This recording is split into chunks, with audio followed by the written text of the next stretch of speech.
Hey guys, and welcome to the Safe Point Show, episode 3. Welcome, welcome, everyone and all. And we are here. I am Sid 6.7. Titchery. Your Pandora. Castle 143. And today we have a special guest with us here today, the Geez. Hey, greetings Himself. and salutations. Man, it is. I'm actually got goosebumps here today. I'm all excited that you guys, you're here today with us. I'm happy to be here. Thank you. Well, thank you once again. So, oh my gosh, it has been a busy week. Let's see. What have we been playing today? I've been playing a little bit of Nosgoth. I got a couple of indie games. I got the Prisoner Architect. I really haven't dived into it much lately, or yet, as of yet, I should say. And I've been playing The Escapist, and also been playing The Darkest Dungeon, which, thanks to Caslin, got me hooked on that one. Thank you so very much. I've been playing Sims, of course. Outdoor retreat. Woo woo! They actually had an update, and we have some Valentine's clothing available now.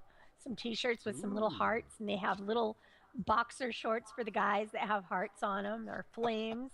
It's kind of fun. I was been playing, like you said, I've been playing a little bit on the Escapists, so wanted to give that a little bit of a try. It's actually a little bit of a fun game. It's hard. Yeah, it's very Isn't hard. it? Yes. I like half the time I'm like, okay, what do I do? Yeah. Yeah. But you've also have a little bit tidbit of news. You are now streaming, right? Yes. I just was experimenting around a little bit tonight. As a matter of fact, before Yeah, I came on. you were coming Good in for you. nice and clear and everything. It was awesome. Yeah. That is awesome. Well, I appreciate you guys being there and being my eyes and my ears for me. Oh, So. of course. And I have been playing. Let's see. What haven't I played? Yeah. The Darkest Dungeon, obviously. Like Sid said earlier. A little bit of Prison Architect here and there. The Long Dark is another one. And. There's a few more I know that in there, but they don't come to mind. So I guess they're not that. There's too many games Oh, to that's play, for right? sure. Wait, Way too many games. He's playing What- Life what- is Strange. oh yeah, there you Oh, go. Oh, have you? Oh, and Monstrum. I can't forget Monstrum. And Zombier, Yep, right? Zombie as well. Monstrum, out of all the titles, out of all the indie titles so far I've played, I think Monstrum is by far my favorite. Wow. And all you guys out there, I want to remind you, if you are interested in any of these games, we actually have them up on our website. Go to sticksbroadcasting.com and hit that We Love Indie Games. Was it? Yes, We Love Indie Games tab, and we have a nice little scroll through, and if you click on the banners there, it'll take you to the website, to those indie games, and give you some more information about those. The Geezer, again, thank you for coming with us. Feel free to jump All in right. anytime with Okay. us, and we do have a little section with you later on. What have you been playing? Well, a lot of Minecraft, obviously. And then today I was playing around with LOL again. I'm the world's worst LOL player, but I like it. It's just one of those things. I don't know. I think I would come a close second we to you should in the we should worst. team together then, and we can just troll people in the game. There you go. I get a lot of, why aren't you jungling? Jungling? There's a jungle here. What is this jungling thing you speak No, of? I'm I terrible. think Casey Tron has you both beat in that one. No, I bet I do. I've never even really watched League of Legends. Well, you got to get a shot at some point. It really is fun. Yeah, You just I'll have to be do teamed it. with the right people. See, I don't do team well. That's the hard part. Yeah, really. So, I always thought. What else you been I playing? always thought law meant laugh out loud. That's how much I know about it. Oh, yeah. Well, as you die, that's what the other people do. They laugh out loud, and There you go. you probably hear him cheering in the background. Yeah. So, he's out of the game. It's over. Thank you. what else you been up to? Well, not a whole lot, just sitting here enjoying the weather. I'm out in Colorado. It's been almost 70 degrees for a couple of days in the middle of the winter. So that's been good. Other than that, just catching up on sleep. Because when I do that early morning stream, oh, I am dead. I'm just absolutely dead. But no, I'm trying to add more time. So I've been looking at my schedule, trying to add different blocks of time on my so-called off days now to play other games. So I'm going to play a little DayZ or Z, whichever you cool. prefer, and some LOL. And hoping that I can talk my son into playing a little Heroes of the Storm with me at some point. So that'd be kind of fun. Cool. That'll be nice. Yeah. Other than that, I'm just an old man, you know. I sit here and vegetate. You're only as old as you feel. I don't know, you know. Yeah, it's, or however that saying goes. See, I'm getting to that. I'm starting to get into that mental phase of my age where I start losing my mind. I'm getting like the little tidbits here and there. I forget what I've done in the last minute. So like I don't know. I've been doing that all my life though. So it's starting to creep up on me. So Yeah. all right. So what's in the news today? I think Kathleen's got some stuff for us. Yeah, before that, I just want to give a shout out to everybody that's watching. We appreciate everybody being out here, and anything you guys, any suggestions you guys have to make the show better for you to watch or to listen to, anything you would like to add more segments to us, like. We have the indie segment, we have an MMO news, we have esports. You know, we cover a wide variety of genres and information where a lot of these shows that we watched, we know they really don't have those stuff. But again, we have a questionnaire. If anybody would like to fill out the questionnaire to have their questions heard on the air, it'd be much appreciated. We have somebody behind the scenes who goes through and screens your questions. And they get automatically put to us. But again, I mean, we appreciate everybody coming. Geezer, we appreciate having you on the show. You know, we all love watching you play and you stream. Thank you. But also, you know, just the things that we'd love to see happen in the future. I mean, you guys, we're here for you guys. We're not here for ourselves. And Absolutely, yeah, and honestly, and I do want to do another little shout out to Brazix, Brazix79. She is an awesome mod. She also mods the Geez's channel, and she is just above and beyond with the Call of Duty here, and that's no pun for the game. So, yeah, and then she's on the ball. Wow, she's on the ball tonight. Got questions and all that. Yeah, and I want to thank all you guys for coming out and supporting us today. We got about looks like we've got about 12 people so far. Let's give them a great show there. Yeah. Go for it. In the news. In the news. Dun, dun, dun, dun. All right, in the news, first news story today, pretty big one. Coming out of SOE camp here. SOE becomes Daybreak Game Company. Dear players, partners, and friends, today we are pleased to announce that we have been acquired by Columbus Nova, an investment management firm, well known for success with a portfolio of technology, media, and entertainment-focused companies.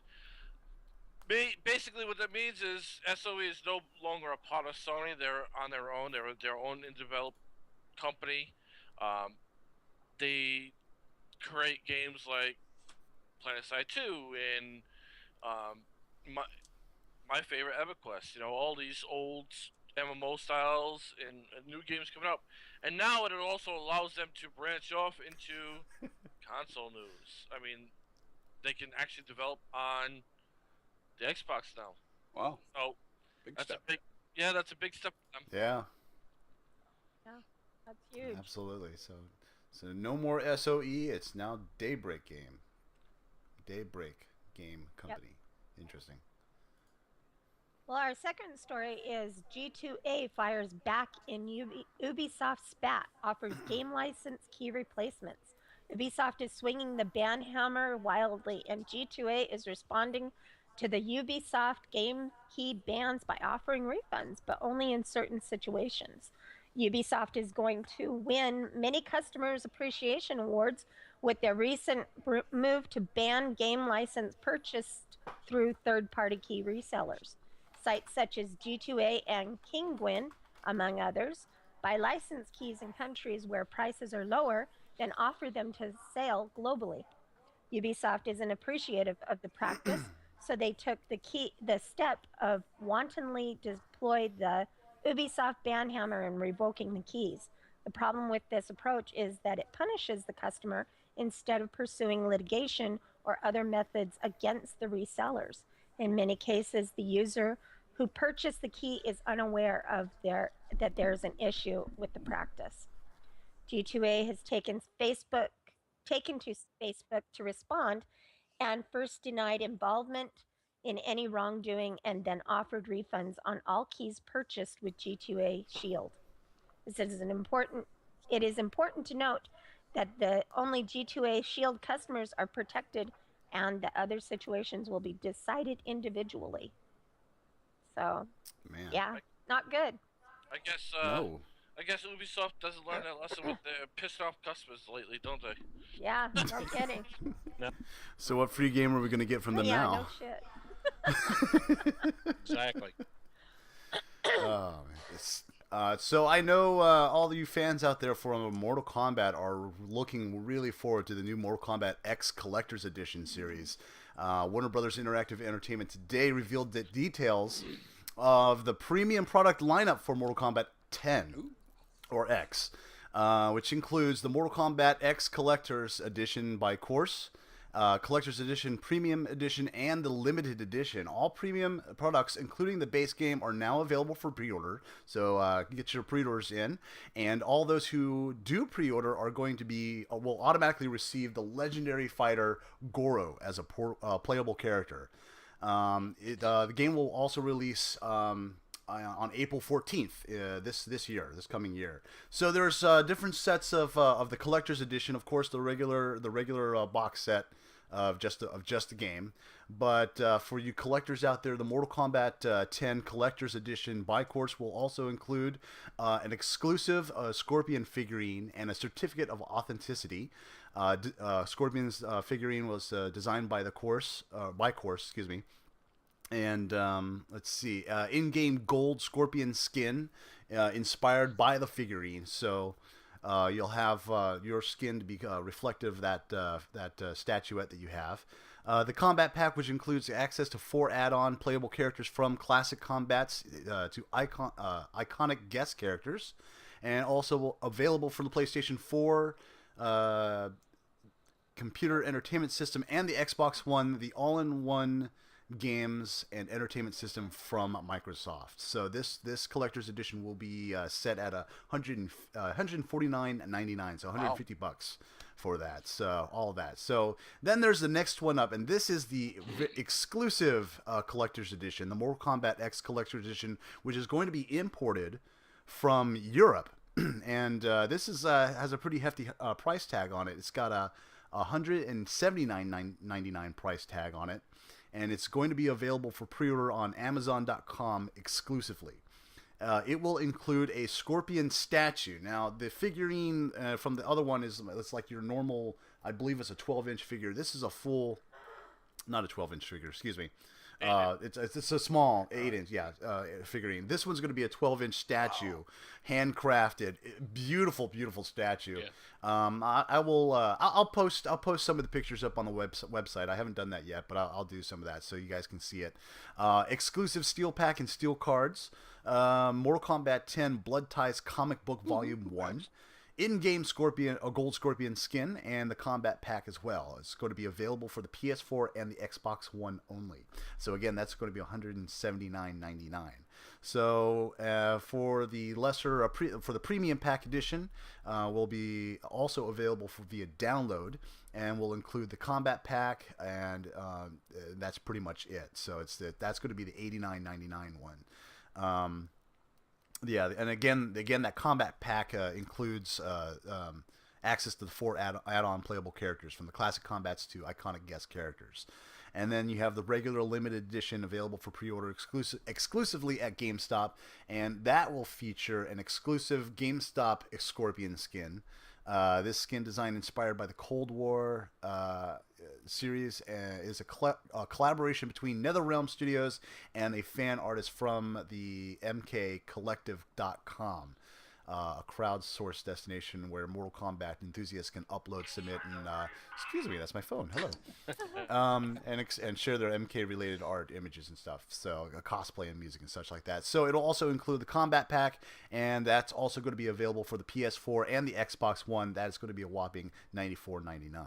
So again, for more information and pre-orders information, gamers can visit the MortalKombat.com. That's Mortal Kombat with a K. .com. So that I'm ready to play. Let's go. Pretty. I'm ready to play. I love the Injustice. I love the last one that did. I'm a big fan of the Mortal Kombat series. So this one looks pretty good. The graphics look stunning on this new one. When I saw the scenes at E3 last year, I was dying because I like Mortal Kombat. I've been playing it since it first came out on the Sega Genesis. Right. But when I saw the statue of Scorpion, I was dying. I don't have a PlayStation 4 or an Xbox One, but I might just buy the collector's edition just for the statue. Because he's cool. You could buy them, and then you could actually raffle off that game. Oh, there you go. Your there you stream. go. Yeah, maybe. There you go. I'm just envious you got the E3. I usually go to PAX every year, and last year I didn't go to PAX either. I kind of was aggravated, but it happens because we go to PAX East. It's right around the corner from me. Okay. Pandora. Oh yeah, I was waiting to make sure he was. I got a bit of news on the Witcher 3, which I'm a huge fan of the series and big fan of CD Projekt Red. So this story really caught my attention. It seems that The Witcher 3 is going to require 50 gigabytes of install space on your PlayStation 4 and your Xbox One. They announced in January that the minimum recommended specs for PC was about 40 gigs. But it seems on the consoles it's going to require at least 50 gigs, making it, of course, one of the biggest next-gen console games to date. I got a little news here that they said the sheer scale of Witcher 3 has already become a talking point for its developer. The game's world is apparently 35 times the size of its predecessor, and about 20% bigger than the vast world of Skyrim. Wow. So if you've ever played Skyrim, that kind of puts it in scale. Yeah, really. That's pretty amazing. That's insane. And it's going to render at 1080p on the PS4 and 900p on the Xbox One. And there is a release date set for May 19th on the PS4, Xbox One, and the PC. And go ahead. If I may interject real quickly, I just remembered something. For those of you that are watching, we're using Skype today, and we forgot to reset our Skype call. Just wanted to give you guys a heads up. So we might cut out. But we will be back up and running. So we could cut it and it'll then be another recall each 2 other hours on a break. before. Yeah. So once we can definitely do that. So I just wanted to give you guys a heads up. I'm sorry, Pandora. Go ahead. Oh, that's okay. Yeah, that needed to be said. So now we're going to lead into the Borderlands, which is another series that I'm a fan of. And according to Gearbox, the new Borderlands is being specifically made for next gen only. So the newly announced Borderlands game, which Gearbox Software CEO Randy Pitchford called the Big One, is being developed specifically for next gen consoles. That's according to Take-Two president Carl Sladoff, who dropped the quote during his call following his financial report. Sladoff's comments made it pretty clear that the next Borderlands game is coming to the Xbox One and the PS4, but not the 360 or the PlayStation 3. Gearbox hasn't said whether the new Borderlands game is a Borderlands 3, but given the fact that Pitchford said is calling it the Big One, it seems likely. There's no release date or even a projection of the release date and it has not been announced. In the more immediate future, though, Gearbox is releasing Borderlands: The Handsome Collection on March 24th on the Xbox One and the PlayStation 4, and this bundle will include remastered versions of Borderlands 2 and Borderlands the pre-sequel. Nice. I haven't played the pre-sequel yet. I haven't either. Yeah, I haven't. I want to play as Claptrap. Yeah. I'm a big Claptrap fan. I almost bought it this weekend on G2A because it was like $22 or whatever it was. I'm like, oh, because I love Borderlands, but I had to buy the long dock. It couldn't stop falling. Yeah, well, with Ubisoft coming after G2A, you really want to do that? Yep. Sure. Okay. All right. So, let's see. We're getting a little feedback. That's okay. No worries. So next up, new segment, or not new segment, I'm sorry. We're going to have, moving up from her usual slot here, is Titch's Tips. And we're going to go ahead and switch on over to that. And you know what? I forgot to... That's okay. But, yeah. So, go ahead. Okay, so in my game of Sims 4, I've actually been doing the Sims Legacy Challenge. And I wanted to give people some tips on how to start the Legacy Challenge. If you're not familiar with the Legacy Challenge, it's a set of self-imposed rules meant to change the way you play the game The Sims 4. By abiding by the restrictions of the challenge and reaching for the goals of the challenge, you'll find yourself getting a very different play experience with The Sims 4 than if you play casually. The Legacy Challenge tasks you with creating a single founder sim, moving them into a giant lot, the 50 by 50. You'll need to bulldoze the lot that's there first. And starting out in abject poverty. Your founder must build their home and build their wealth and ultimately bring in the second generation to continue when they die. In this challenge, you play a single family for 10 generations, 10 full generations. Wow. With less control over how your children turn out and more challenges thrown your way, the challenge asks the very important question, what kind of legacy will you leave? First thing you want to do is you will need to start a new game. In order to do this, you will click on the plus button on your main screen. Up at the top right-hand side, you'll see it between your notification wall icon and your load game icon. It's just a big plus sign. And you cannot use any cheats in this challenge. And as you might guess, except for when you're marrying a sim, you cannot bring in the simoleons that they have into the household. Therefore, you will open the game console by pressing Control, Shift, and C at the same time, and then type in testing cheats, space, true. Then hit enter. Then you'll type in money, the word money, and space, and whatever the amount you had before the new sim was added to your household. You'll have to make note of that. And then type in the testing cheats, space, false, and enter, and that'll close the console. You hit the escape to close the console. And then you'll be starting out with a founder sim. It can be male or female. And once you do the lot by the 50 by 50 lot, you will be left with 10,000 simoleons. So you will need to buy the Knight of the Octagon suit of armor in the decorations. You can actually search for that through your Sims build and buy menu. You can search for that suit of armor. And it sells for 8,200 simoleons. So that will leave you with only 1,800 simoleons to build your legacy. So you'll have to start out with very, very little. But remember, you can have your sim collect items like dig up the rocks and harvest any of the plants that are in the world, and you can sell those. You can also find the frogs and breed them and sell those.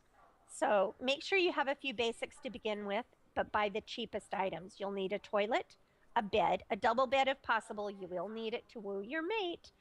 An easel to paint things, an easel to paint things for selling for simoleons, a trash can, get the cheapest trash can, a shower, and a fridge. As soon as you can buy a bookshelf, buy one. You'll need to get a job that will pay well without needing a PC. a lot of the jobs need a PC to play or to work. A painter career is the easiest at this point. Then, as you progress, you build up your assets, you can start your family. Then, try to get your sim married while still a young adult. And you will need to actually marry a sim that is quote unquote not in the world. When you go to move them in or marry them, you'll need to look above their name and make sure that they're not from Oasis Springs or Willow Creek. They will say not in world. If they are in the world, they're not eligible to be married, and you'll have to break up with them. There are several ways to decide who your heir will be. It will be either by birth order, or if you decide to have matriarchal or patriarchal male or female heirs. Or I chose birth order. My family is named Peach, and the founder was Lady Papaya Peach with her husband Jensen Wakefield. And you'll need to have your kids take the name of the family, not your married spouse. If it's a female, you won't want her to take the husband's name. You'll leave your name that you start out with. My first generation was named after fruits, and the second was named after spices because my viewers wanted that. Now I'm on generation 3, and they are going to be named after, are you ready? Breakfast foods. As I said, I bring in my followers and my viewers. I really like them to participate, so they feel like that this is their game as well, not just mine. So if you guys want to see how the Peach Saga is faring, I invite you to watch my stream weekdays from 3 p.m. to 7 p.m. Eastern Time. And like I said, I encourage my followers to actually vote on names. We get going on the different names, and it can be hilarious. But you can actually get more information about this challenge on StixBroadcasting.com. So please tune in. Excellent job. Thank you. Good job. I was admiring that they have a picture of me from my days at CBGB's with the blue mohawk. Oh, that's awesome. So yeah, we'll be watching, tuning into Titchery, twitch.tv/Titchery, and watching you play your legacy game. Yeah, it's been a lot of fun. So yeah, if you guys haven't seen that yet, definitely tune into that. It is a lot of fun. She's a great streamer. Thank you. So next up we have Pandora's little segment here, Pandora's box, and let me get that up for you guys. And whoa, okay, sorry, technical difficulties. I'm lagging. A little bit. It's a lot of fun. So is Laura Croft in your stream too? So, okay, just checking. All right, Pandora. All right, we good? Yeah. Yes, we're good. I'm sorry. All right. So this week, what I want to talk about is Nintendo's Creators Program that they have on YouTube for people who play Nintendo-specific games. A lot of discussion has been about their percentages. I don't really want to talk about their percentages. That's money, financial stuff, and if you're comfortable with their percentages, then by all means go for it. But what worries me is some guidelines for their review and finalization process, which is what I want to talk about. Now, when you submit a video to Nintendo and you're part of their, if you participated in their partners program, it could take up to 3 days for your video to be approved. And what really concerns me is that videos that aren't getting approved, Nintendo will get 100% of your revenue sharing. Right. So if you turn it over to them and then they don't like the content, they can say we just simply don't approve of this, and they automatically get 100%. Or you just simply don't post the video. And what worries me is they're not coming out with what their review process is about, or how, or even how what their content is that they're looking for. So, you've got all these people that are going to be submitting, content, and I'm sitting here thinking, how many people and how much resources can they afford to allow for this reviewing process? I mean, it just it sounds counter. It just sounds like counterintuitive to me because you got people, you got people putting in videos, and then you got them controlling the content. What's acceptable and what's not, and it just sounds to me like this is bad for the YouTuber, but great for Nintendo. Yeah. And like I was saying, if it's going to make it hard for a YouTuber to be honest about his review because they're not saying they're going to kick your video out because of you're saying bad things. But come on, guys, let's be real. Um, if you're saying something negative about their game, I mean, do you really want to turn that over to them and run the risk that they don't approve of something you said about their games? And that's got me worried. It's got me concerned this can control this content. It also looks bad on the YouTuber because if you're a YouTuber, how do the people watching your YouTube videos now?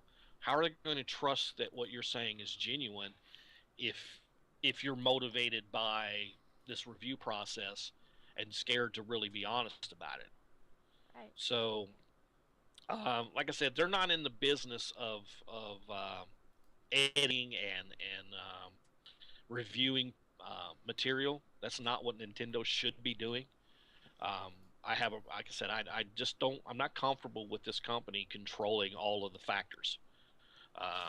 It just seems like it just benefits Nintendo, and it seems like they've got rules in place that are going to completely benefit them. And again, so I just don't know, guys. I don't know that this is a good thing. I know they got people lined up and people are signing up and they've got a waiting list of people trying to get on, but I don't think these guys really are looking into those guidelines, and I think they really need to. I think they really need to test this and see what Nintendo is going to do with it.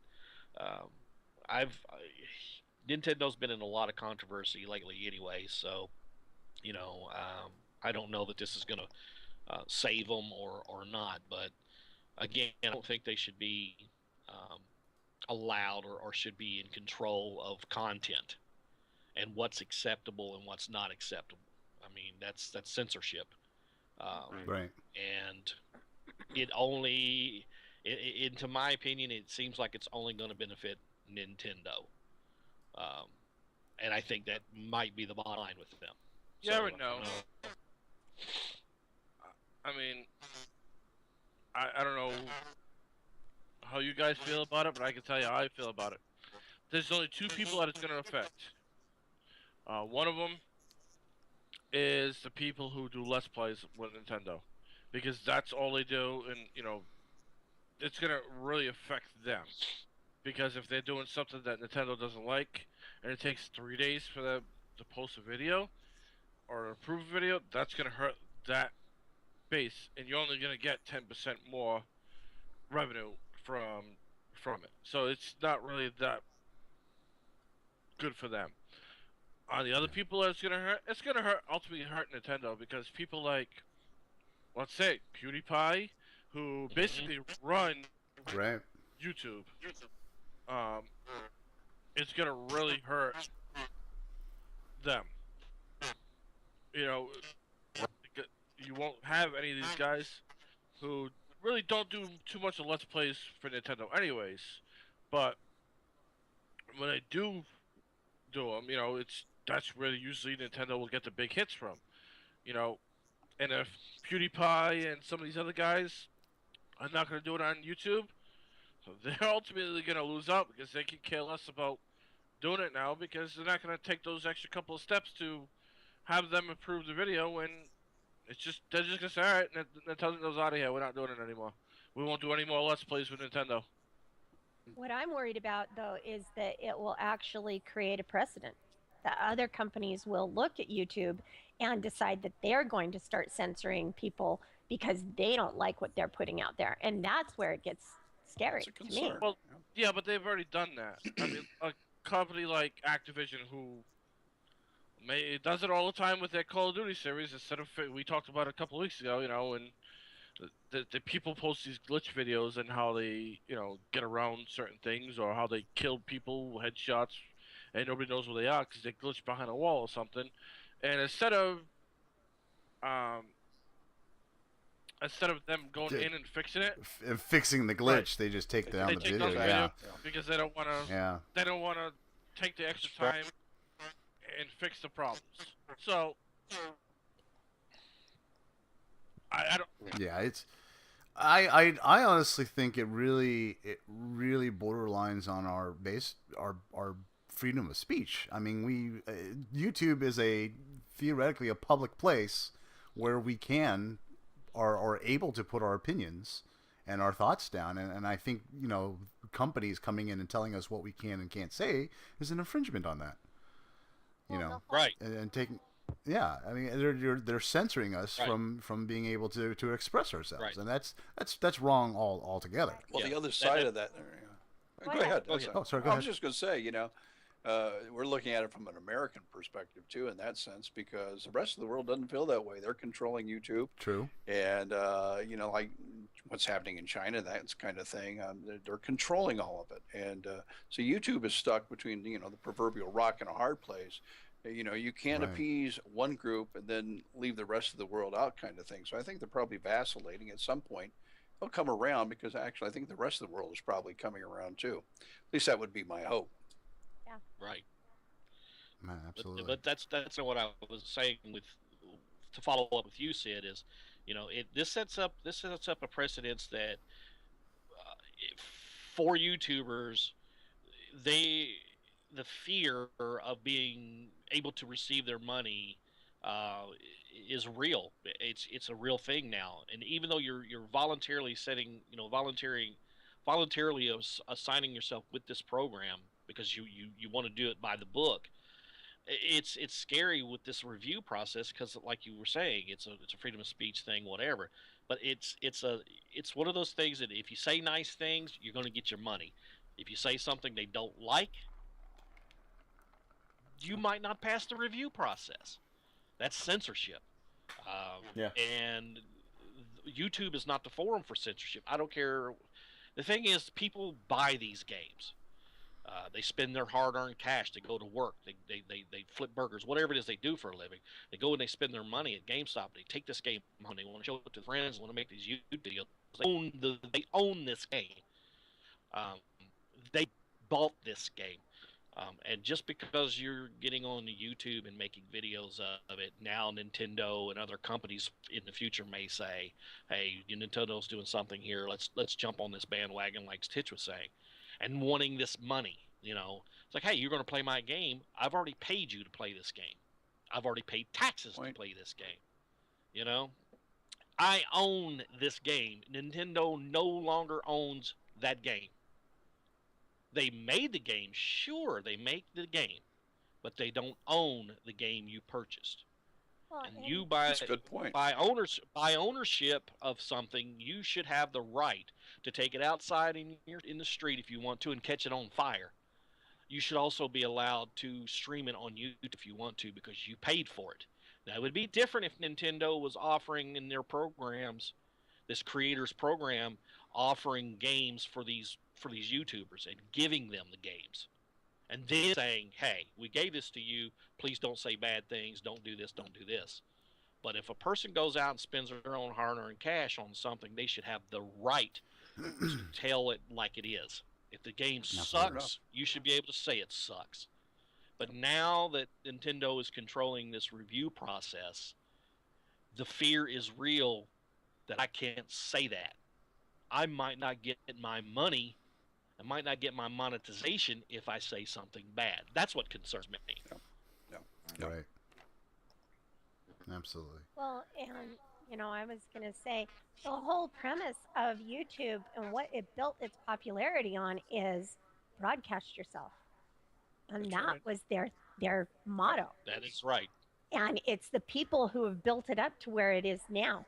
If people didn't broadcast themselves, YouTube would be dead in the water. That's for sure. Oh. Yeah. Absolutely.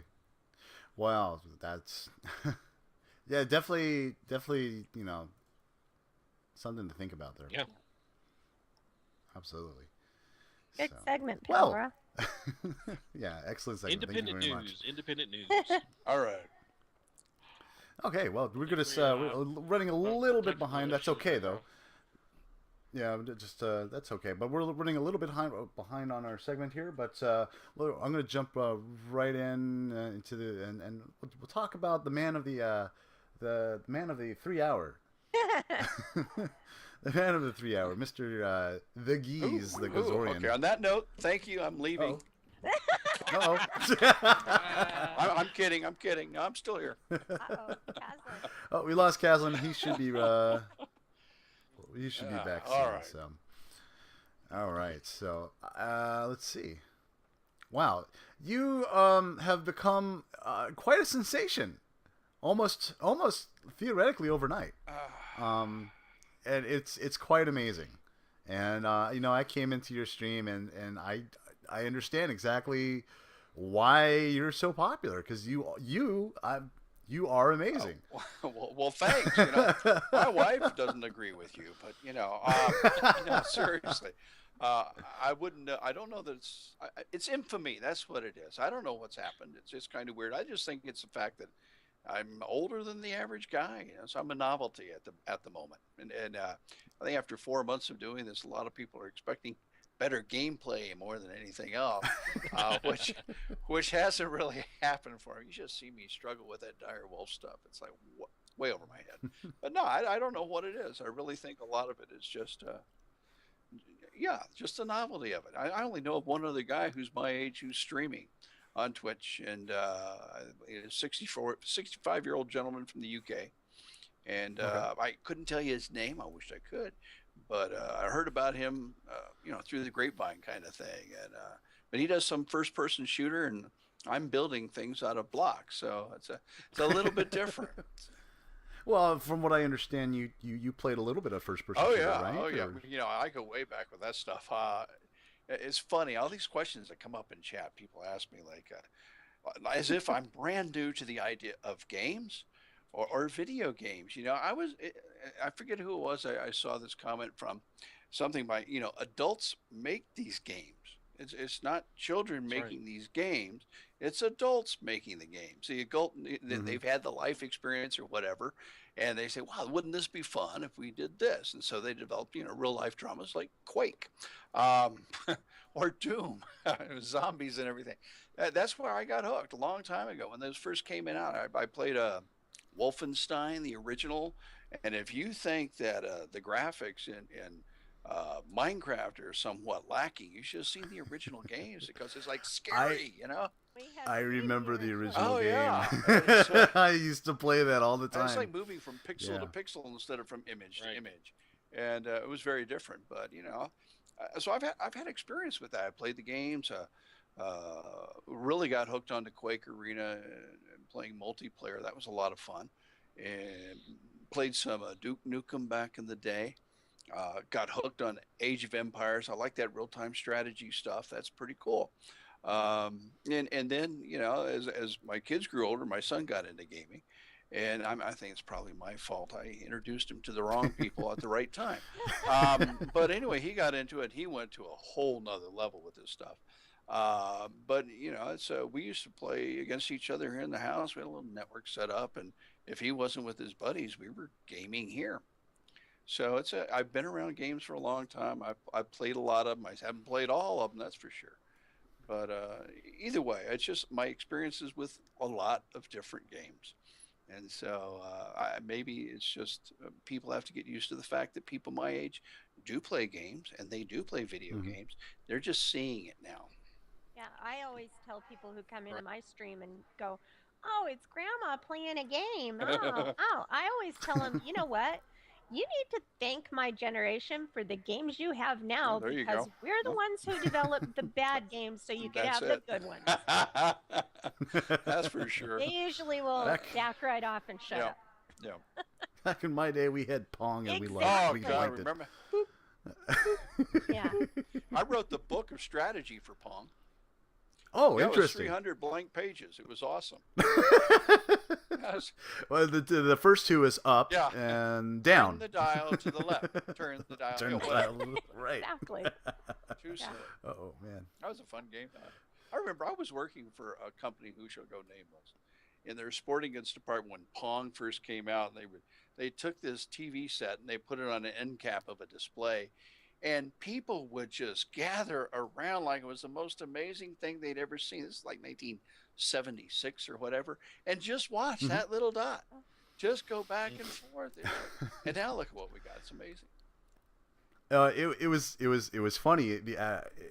While trying to put together the show, I ended up I have a little bit of ADD. So I was looking at the YouTube videos and I clicked on this thing. It was showing the old Nintendo Power TV ads where they had the counselors that would talk you through on the phone for all the video games. Right. And there was a little YouTube video on the bottom. It said, and I clicked on it and it says, well, here, video games have in the past 15 years have come a long, long way. And now we have these high-end tech graphics, 3D graphics. And then they show like Tetris.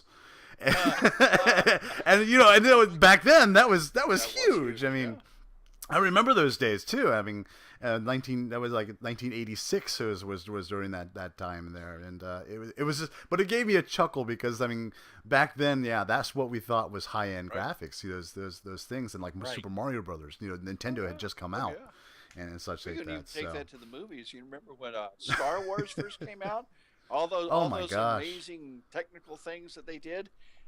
They don't hold up today, So the new one ought to be tremendous, just from a visual standpoint. Yeah. Anyway.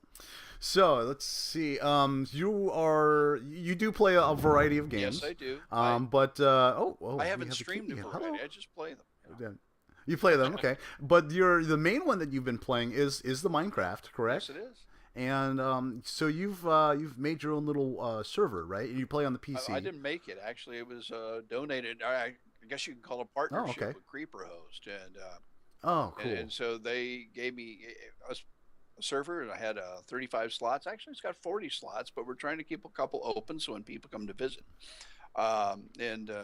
It's been really good. So I was able to create a server that had a theme instead of just come on and play. We're doing this sort of pseudo-historical, architectural, artsy-fartsy, whatever you want to call it thing. But man, the builds that are coming out of that already are pretty tremendous. So that's what we're doing with it. Okay, well, tell us a little bit about just a little bit of your server. Okay, well, is there like a theme there is that you're? A theme. Yeah, okay. Okay, I'm sorry. Don't hold this against me. I used to be a school teacher. That's okay. And now I play video games, and I tell everybody, go play video games. I didn't do that when I was in class. Anyway, but so I had this server, and I figured I want to do something different. And one of the things that really inspired me early on when my son introduced me to Minecraft was some of the images of builds done by a group out of the UK called Fire UK. These absolutely monstrous things that are built out of gazillions of blocks. It was just really interesting. I really liked it. It wasn't simply like Tinker Toys. Nobody knows what Tinker Toys are, but or Erector sets. Remember that stuff. It wasn't quite like that, but it was really interesting. And so, I've got a history background and an art background. I really like looking at cool architecture and stuff. And I thought, well, what the heck? Why don't we, take some of the people who want to play with the geese kind of thing and give them a purpose other than, hey, let's go shoot people with paintball or whatever, which is fun. It's cool, but something else. And so we're doing a build. They have to make a build. Each person on the server has to come in and do a build of some great wonder from human history. It can be something ancient. It can be a skyscraper in the middle of Dubai. Whatever it is, but they have to do it out of blocks. A box, it's a different kind of thing. And it has to be huge, And so one of the people there is doing, St. Peter's Square in the Vatican City. King Uzo, who's from Belgium, is working on this. I visited today for the first time and was absolutely blown away. This thing is massive. And, of course, now I got these really nice Seuss high-def shaders on there. And it looks way cool. Which is like taking Minecraft to the nth degree kind of thing. But so he's doing that, and then later today there were a group of us helping somebody clear a forest so they could do their build. And we have somebody else, Epthalon, who's one of my mods as well as King Uzo, doing the Castle of Neuschwanstein. And so we got to see the plan for it and all laid out in blocks. And then later today I went back in, and he's got walls that must be 60 blocks tall at least. Wow. So it's going to be pretty interesting. I'm excited about it. It's a lot of fun. And the people who are in there seem really enthusiastic too, so that helps. I have such a hard time actually visualizing what I want to build in that. I can build in Sims like crazy, but for some reason Minecraft just eludes me. I don't know why. Yeah, and I hear that from a lot of people. They look at it and they say, well, that's interesting, but I don't know how to do that kind of thing. Or either way, I just think maybe it's an experience kind of thing. I really didn't know. I'm just essentially stacking blocks, and the only thing that's different for me is I have a bit of an art background, a bit of a history background, and so when I visualize things a little bit differently than a lot of people do in that respect. Sid has some amazing builds on a Minecraft server for PS4 that are just amazing. Yeah, but I don't know what happened to my camera here. I guess I froze. But yeah, I don't play on. I only play creative mode. And I don't work for my blocks. So well, that's one thing that's different on our server. You actually have to, you actually fight for your blocks. Now, I'm not going to lie. You know what? I got the server, so I've cheated a little bit. There you go. I got in there like a week ahead of time, and a couple of my mods got in there as well. Epthalon and Level Up Josh, 2 guys out of the UK, who have been super helpful. By the way, I can't give them enough credit. Honest to God, the server wouldn't even be going yet if it was all up to me, but they came in there, knocked some stuff out, and so we got in there and played a little bit and built a few things, so that when people came into the server, that they would have a chance to look around and go, oh, that's what it's all about. And not that anybody seems to have needed any help, but that's where we're at. Oh, and Brazzix is building the Taj Mahal. Yeah. Oh, wow. And in the middle of it is a giant wooden shoe with a 7-inch stiletto hilt. And I can't wait to see it. Oh man, I would love to come on your server and play, but again, I don't have the patience to collect all the materials. Well, see, we're all helping one another. It's just like today, there were a whole group of us, cutting down virtual trees, forestry in the 21st century. Yeah. Cool. So what do you think about Minecraft being used for helping autistic children and now with also elderly people with the Alzheimer's and testing the effects of that? Well, first of all, I'm not surprised.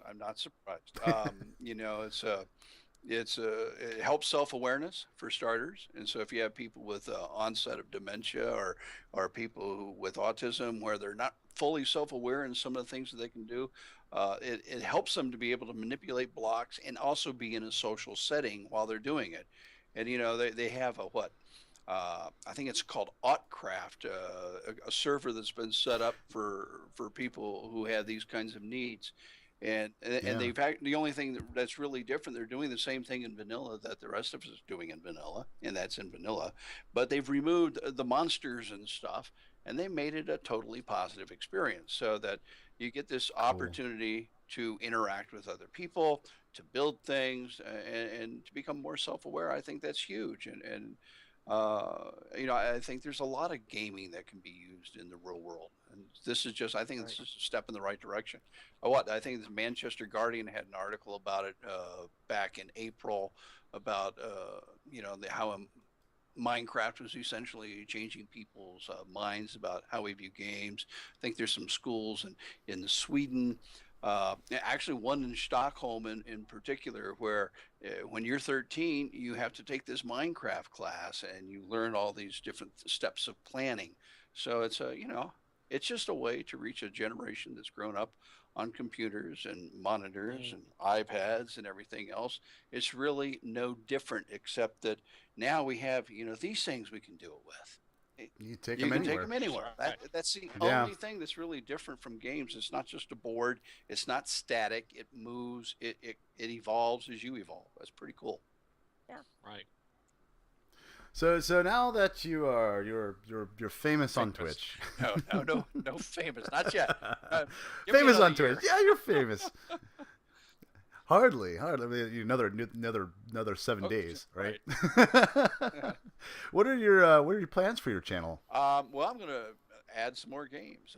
I like games. I've been comfortable with Minecraft because one of the things about Minecraft is it allows you to focus with relative ease. I mean, if you can make Minecraft simple enough that an 8-year-old can do it, or as advanced enough as people like Brink the Gamer or Aaron Plays Technic or anybody else out there to sit down and do all this modded Minecraft and take it to the nth degree.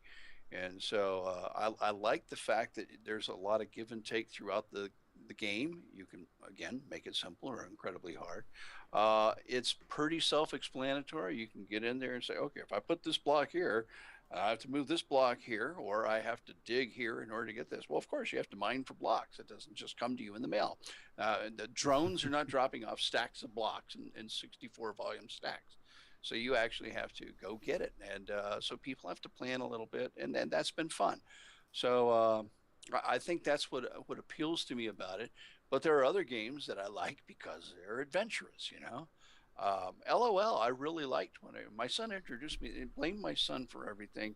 He's the one who turned me on to LOL. He's the one who told me about Minecraft.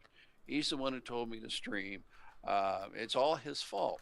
And so I hope he's not watching. But either way, it's he introduced me to these games when I didn't even know they existed. I think the first one that he introduced me to was something called Jax and Daxter. Anybody remember this thing? Oh, yes. Which was really cool because there was a kind of this alien rabbit guy. He used to fly around this flying car, except I had that little console thing, and I can't do that for love or money. And I kept flying into buildings. I don't think I ever won one of those races, but that was cool. That got me excited. And the games just started getting better. So I moved into LOL when it came out. It was kind of like a moving board game, kind of like chess. Kind of like chess. But you had to think your way through it. Who's going to do AD carry, who's jungling. We were talking about that before we came on. Who's going to be support, and what player is support in this situation, and that kind of thing. And so it's just taking gaming to a different level. You have to think a little bit more. And I like that. I mean, I like DayZ. Anything with zombies has got to be cool. Seriously. Yeah. So they said I got on that the other day, and I had no idea what the hotkeys were. I'm sitting there going, how do I pick this up? And I must have played with that mouse for about 45 minutes going, I never got it. So I had to go and open up the wiki to figure out how do you pick things up. So when people come and watch me play that game, it's going to be from the beginning, essentially like Minecraft was. And there should be a lot of chuckles. And of course, that's what I like about the whole streaming process and games is the chuckles. I mean, none of this is serious to me. I just have a good time. It's meant to be fun. Absolutely. So is that what? I'm sorry. Go ahead. I was just curious, man, because there's a lot of people that are probably going to wonder the same thing, and that is you've been streaming just over 4 months. Yeah, 4 months. A little over 4 months. And you're coming up close to 5,000 followers, if not 5,000. Passed it yesterday. Yeah, pretty cool. Yeah, cool. Congratulations. Yeah, Congratulations. I'm cool. sure there's people in the stream that are curious. How do you? Do you have any advice, or how do you think that came to be? That's a staggering amount of followers in a short period of time. So, well, I had no idea. Again, I think it's the novelty of it. That's part of it. But the other thing I really have to talk about, when people come in and watch me and start watching the chat, I've got probably the best chat going. Honest to goodness, my chatters are amazing. The people who come in and talk back and forth, they're awesome people. They're from all over the place. We have fun. We have a good time. There's a lot of levity. There's some hardly any serious moments unless, everybody gets those oddballs who come in and think it's all about them. And it's not. It's all about the geese, but they don't know that. Okay. But either way, there aren't that many of those people. More and more, I've got really fun people who come in. And I think every day goes by and I'm watching the chat go. and moderators are telling somebody like, yeah, this is a nice stream, this is pleasant, this is comforting, I know people who probably just turn it on because they like the sound of my voice, whatever. If that's all it is, if that's what puts you to sleep, then put it on. That's all right with me. But no, I think the chat really helps, and I try to engage the chatters so as much as I can, and sometimes it goes a little bit too fast and I can't keep up with the chat, or I get really involved in what I'm doing and I zone out. But the thing that I would tell somebody is to just be yourself. It's the same thing that my son told me. He said, go stream because I think you're funny. And going, I've never tried to be purposely funny. I just am. So I just go on now and I just be a giant doof because in the real world, I am a giant doof. It's just, it's just fun. That's all. Be yourself. Have a good time, and try your best to engage your chatters. I kind of feel bad for some of the really big guys. There's a guy in Germany I just really love. I'm going to mention his name, G Time TV. I don't know who this guy is, and he speaks German, and I don't speak German. But I watch his stream. He's got like 4,000 people watching every time he comes on. And he's excited, and he's having fun, and that comes across, and his chat stream, is just roaring. You can see it. There was one day I watched him, and he played some song. I wanted to know the name of the song, and I asked the question, and it went, and he never saw it. Nobody ever saw it, but I want to know what this was because the whole chat stream lit up. La la la la la la la la la la la. It's like whatever. It was just way cool. And so on the early mornings when I have the weekends, when I'm up at 3:15 or 3 o'clock to get ready, I watch him because he gets me going.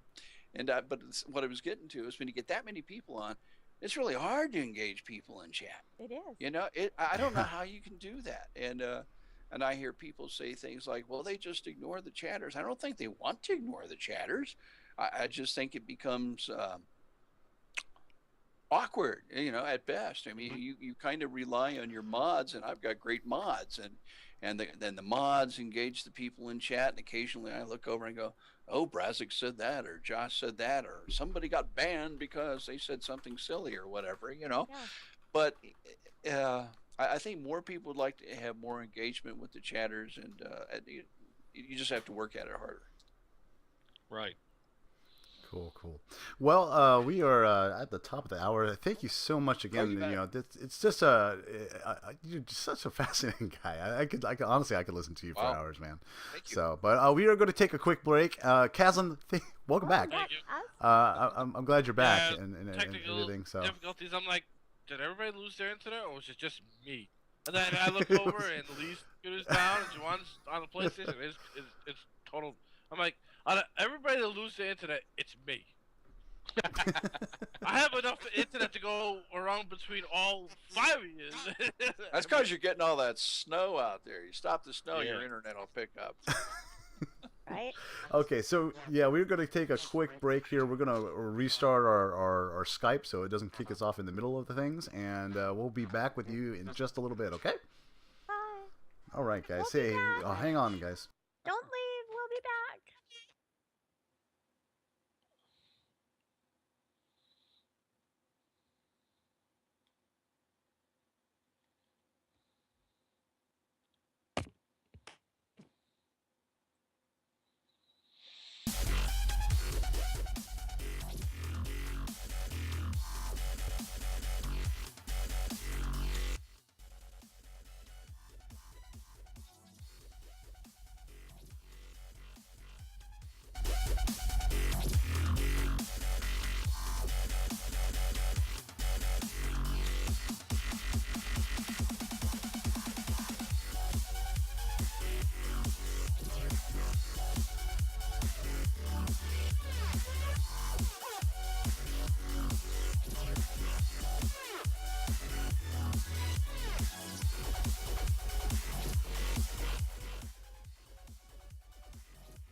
Okay, and we're back.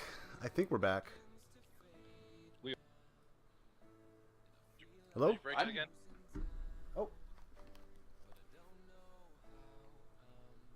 Hello? Hello. Hello. Oh, hello. Welcome back. Yeah, we've never taken a break before, so we're kind of... Just blame me. We don't know the definition of the word of We breaks. don't know how to break. It's either do the show or play the games. Do the show or play the Or games. play the games while you're doing the show. There you Exactly. Especially when we're up till 6 o'clock almost every morning doing 7 work on o'clock the in the show. morning, yeah. Oh, but those are fun times. Those are fun times. I get to ask like real hard-hitting questions, like, "What chips are you eating?" Okay, so let's see here. So we were talking with Geezer the Gozerian. Am I saying that right? Is it Gozerian? Gozerian. I'm sorry. It's all right. It's okay. It's an old Ghostbusters reference. Right. I thought it was, you know, from who brought the dog? That's it. I tell you, the new one's gonna have to go some to catch the original. So Yeah. Oh, That is man. pretty funny. Oh, yeah. So okay, so what we were talking about your life in general, your Minecraft games and such like that. So you mentioned you were a teacher. Is that what you were doing before you started streaming? actually, no. I retired in 2008 after 32 years of insanity. No, I just got to the point where I had enough, and so I retired and went out on the road. I actually taught at the local art college for a while, and you know, it was too late for me to get there. It was kind of like burn out, you know. Try to do this every day. I'm sorry, teaching is a lot more than most people think it is. And so either way, at the end of one summer, I decided, no, I'm going to go out and I'm going to sell my art on the road. So I'm a fledgling artist, you know, and I've just always had that bend. I like that. And so went out on the road, sold my art for a couple of years, and the economy sort of tanked, and did some odd sort of things. And all of a sudden I found myself streaming on Twitch. Just kind of fell into I it. fell into it, literally and figuratively. My back still hurts. Anyway. So have you tried other than the PC? Have you tried console gaming? Any of the new gen? you know, I was trying to play Rage. Remember Rage? Is Rage still Rage. out there? Yep. It's Okay. it's. I thought it was great. I got into Rage because I liked the graphics. They were so intense. Mm-hmm. But it's that console thing. It was so alien to me. I just never got around to using it the right way. And yeah, there you go, Rage. I thought, wow, that was a great game. And my wife would play Rage too. We'd sit in the family room. So it stayed true to the name of the game, right? No, yeah, there you a go. lot Yeah, of... it's been 28 years. Bless, thank you. No, we have a lot of fun. It's pretty fun. And people ask me if she'd ever come on and stream with me. She's going, there's just no way. So, either way. I can't. I just can't use that handle. I'm getting a sudden update news on chat. They're asking you to flick your microphone down, Geezer. But you couldn't hear me? Oh, we can hear no, you. I could hear you. We can hear you just fine. I thought But I was yelling. They No. say that to me in the stream all the time. Put your microphone down. We can hear you, but put it down anyway. I think they like that black line. You know? It just makes me feel more secure. That's all it is. Yeah. Fair enough. I know. I just. and I think we also had a question earlier from who was it? Level Up Josh, was it? Yes. Yeah. He asked. What were our thoughts on the new game Life is Strange, I believe. Right. So, I think only one person's played it Yep, that's me. in our group. That's me. I only played it because of Pandar. That's the only reason why I played it. Obviously, the game looked amazing, and it's another one of those Telltale type of. To a point, it's like a Telltale type of game where you have choices to make, and then you can actually rewind your choices and do it all over again.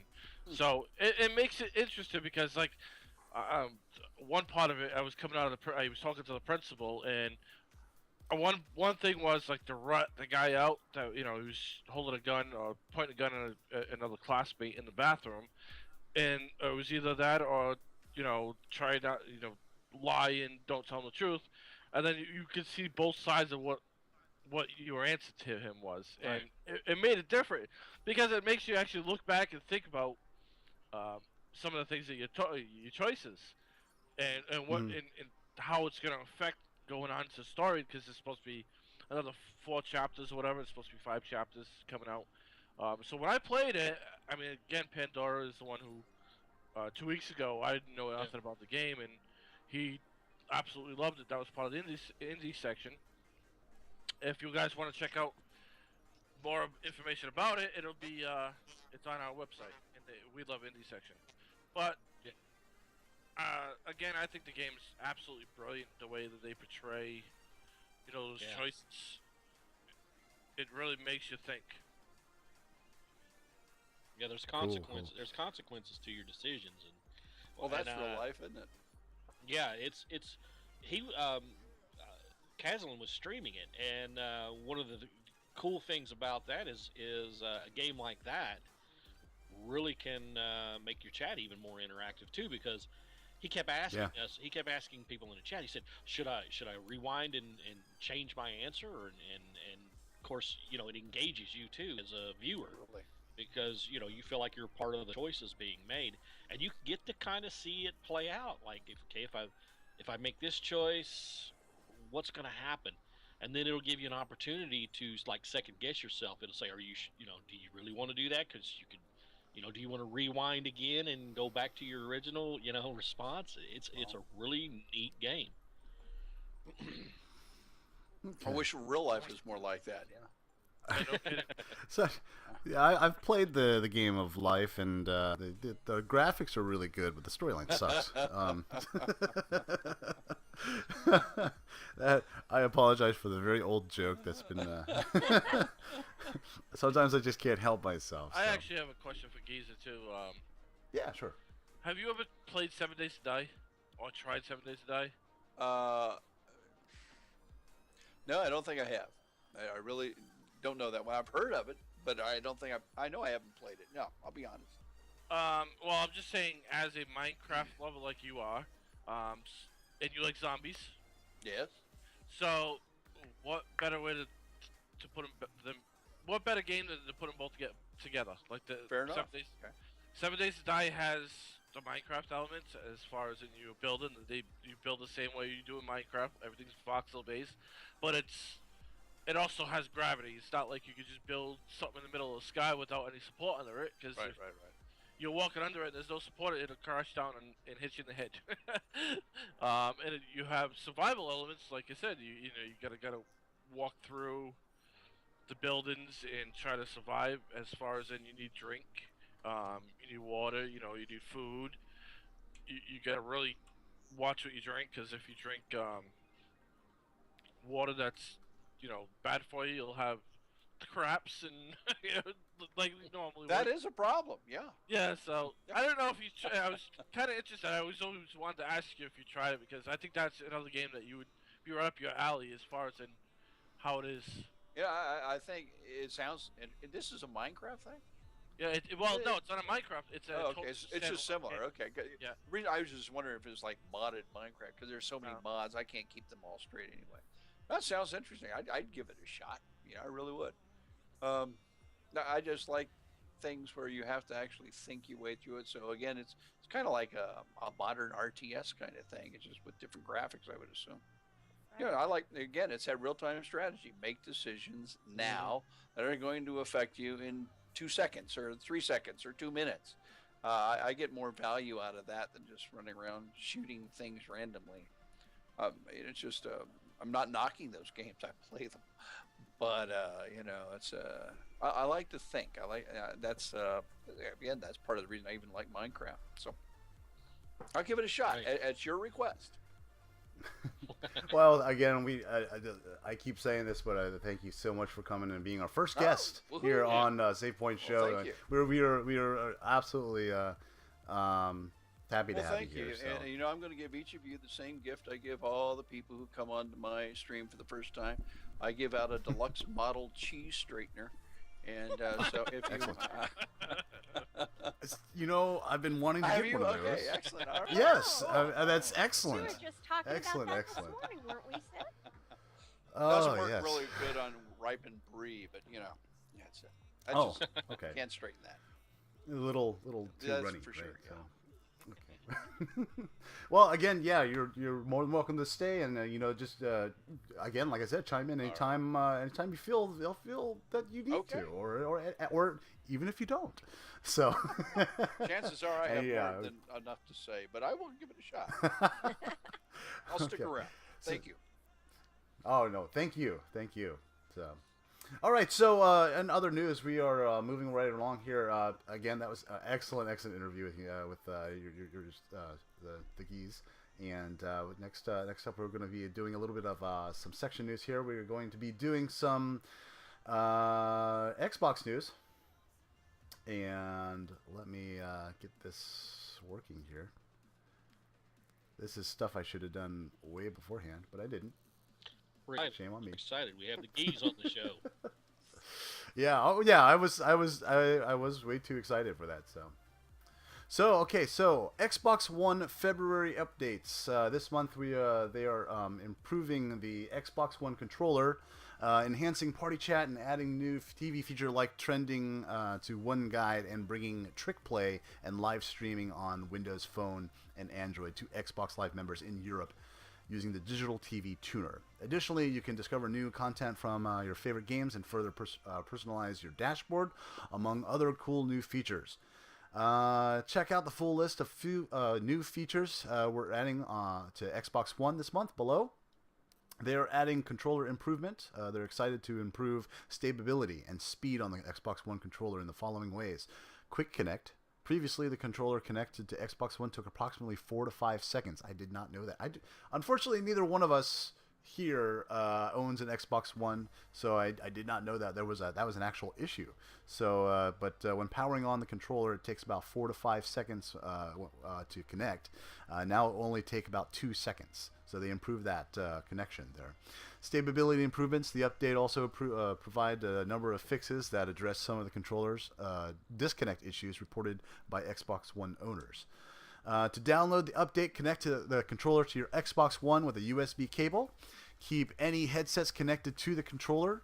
Connect to Xbox Live. Press the menu button. Go to Settings, Devices, and Accessories, and select the controller. If you have multiple controllers attached, you can select Buzz, which will cause the selected controller to vibrate. Then select Update to download the new firmware to the controller attached via the USB cable, and the screen will show the updated controller. When you see the controller update screen, press B to go back to Devices and Accessories main page. Reselect the controller. The firmware version should now be 1.2.2236.0, which doesn't really mean anything at all other than it's the next update. So the gaming hubs, they improved the gaming hubs. These are the go-to centers for interesting content, tips, and tricks, and your favorite titles. Every Xbox One game will have a game hub where you can see which friends are playing the game, compete with your friends in-game as well on the game's own leaderboards, is what I'm trying to say, and dive into the coolest game clips and game broadcasts, and follow the game's top broadcasters and clip collectors. So there's a whole slew of different updates. So that's only a little bit to see all of these updates and more, as well as a clip from Major Nelson. You can go to, I knew I put it around here somewhere, the Xbox.com basically, or Microsoft.com. Look up those updates there. And other news on the Xbox outside studios to develop Rise of the Tomb Raider for the Xbox 360, as well as the Xbox One. The Xbox version of upcoming action adventure Rise of the Tomb Raider is being developed by outside studios Nixxes Software, not Crystal Dynamics, which is handling the Xbox One edition. So a different company is handling for the Xbox 360. Square Enix boss Daryl Gallagher said, "We're wholly focused on Rising being an Xbox One title without limitations.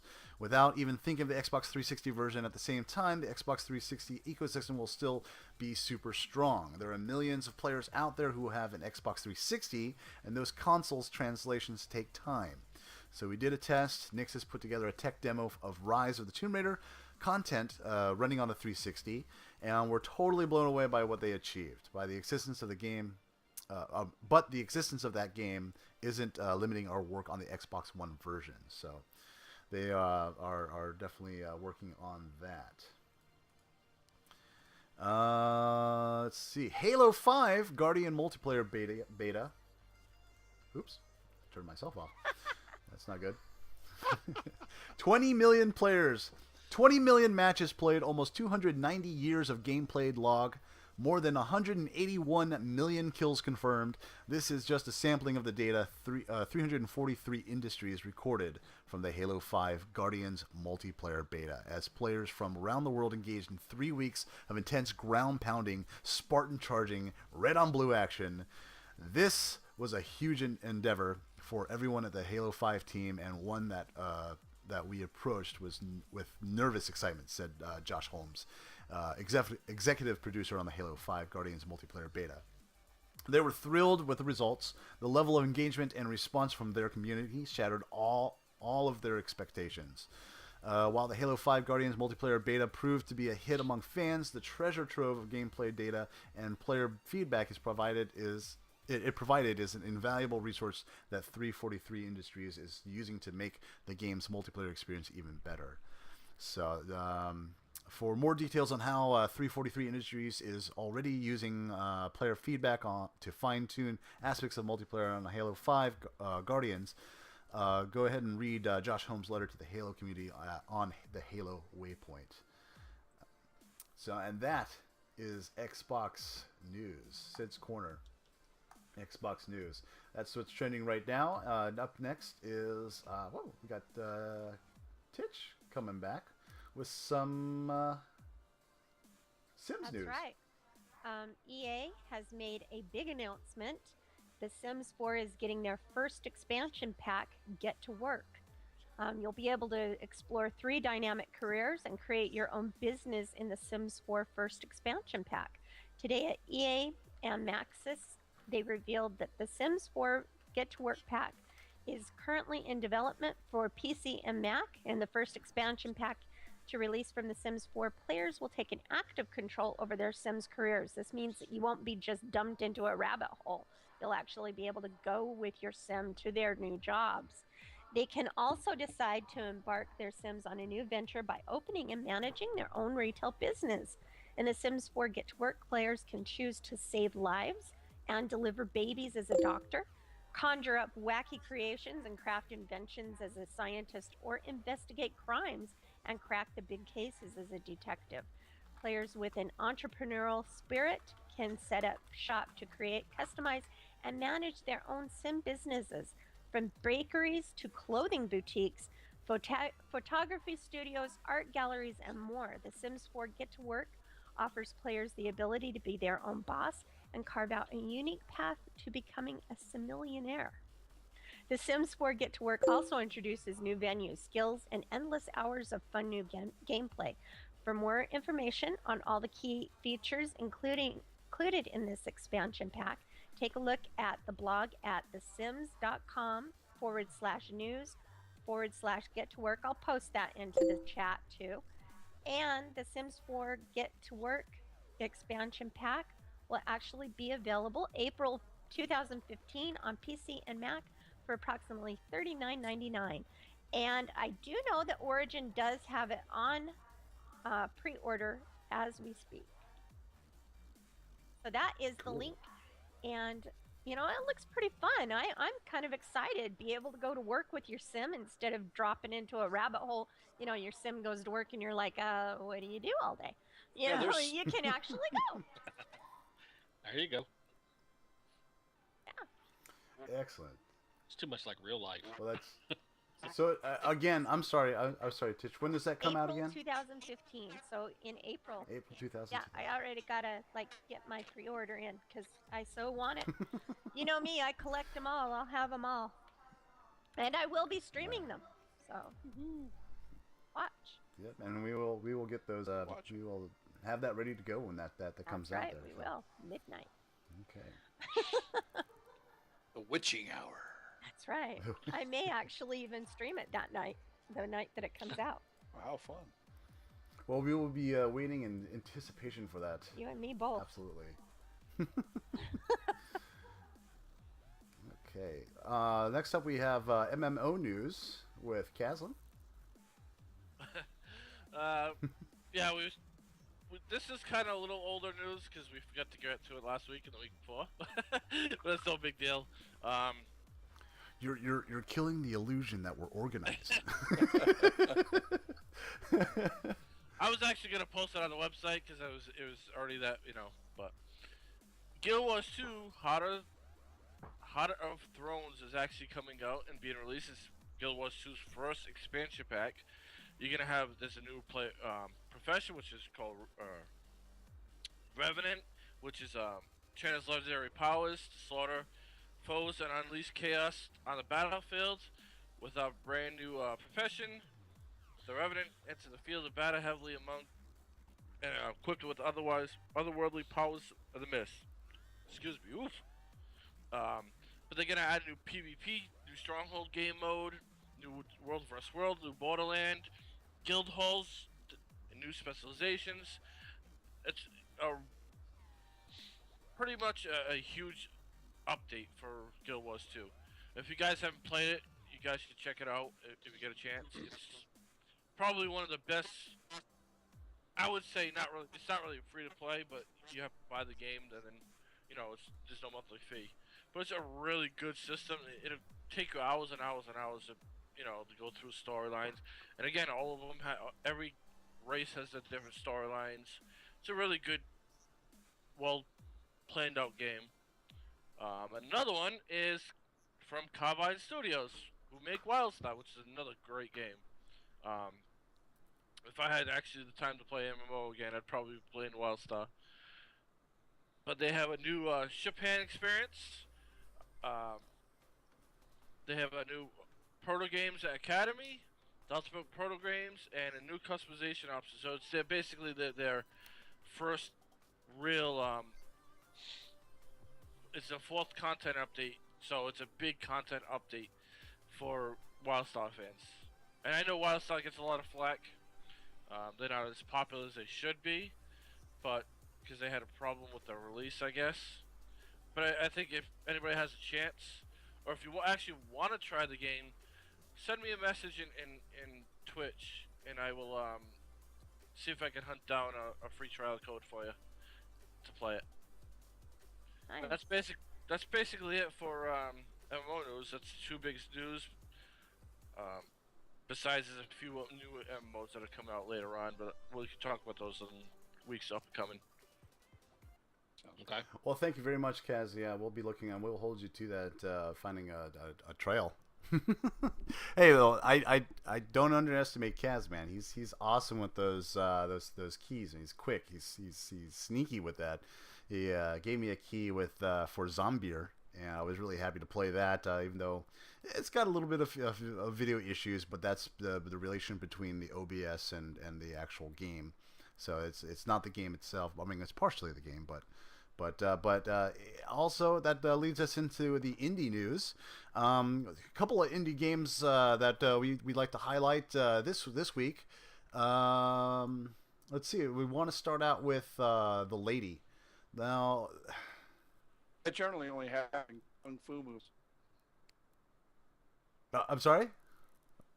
Oh, we're having a little bit of lag issues. I'm actually having lag issues. Yep. Oh. So. Uh-oh. Break it up a little bit. This has been going on all day with Twitcheroo, I think. Yeah. I think it's going for everybody like this. Yeah, it has. So I'm sorry, Geez. What were you saying? I just said it's been like this with Twitch. It's I think there's just a lot of people out there doing things. The Lady is an indie game for the PC. The Lady is a 2D surreal puzzle horror adventure game. The game is a surrealist emotional journey that takes the lady through a series of fever dream hallucinations while being at the odds with inner struggles and anxiety and depression. She encounters multiple versions of herself throughout the game. Unsure of which versions to trust, the gameplay mechanics are inspired by classic SNES and TurboGrafx X16 type games. The gameplay difficulty is brutal, just like life itself. So I will show this trailer. Please be advised, it's a little disturbing. So, but you've seen it here first.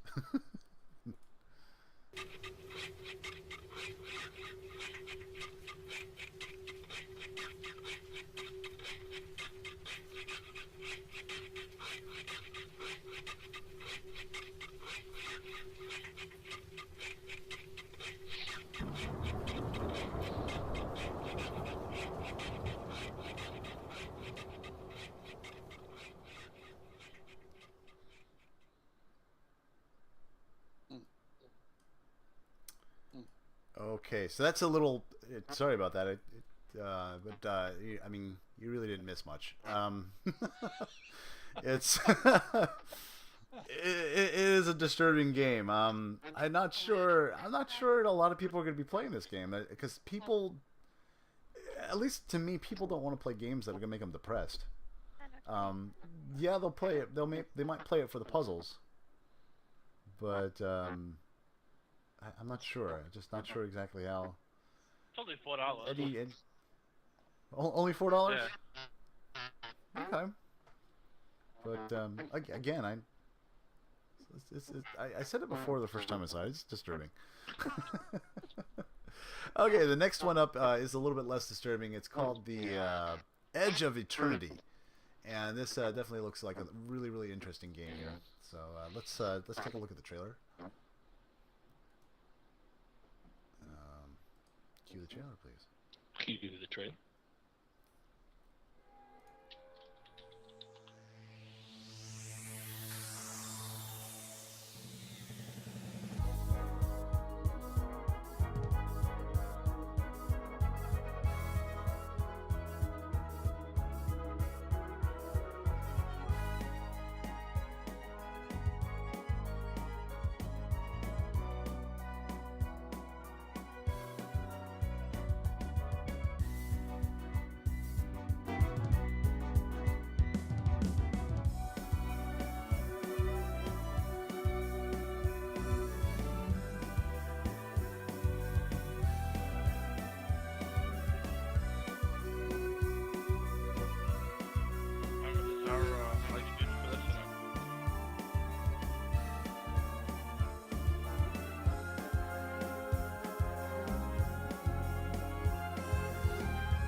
Fantasy.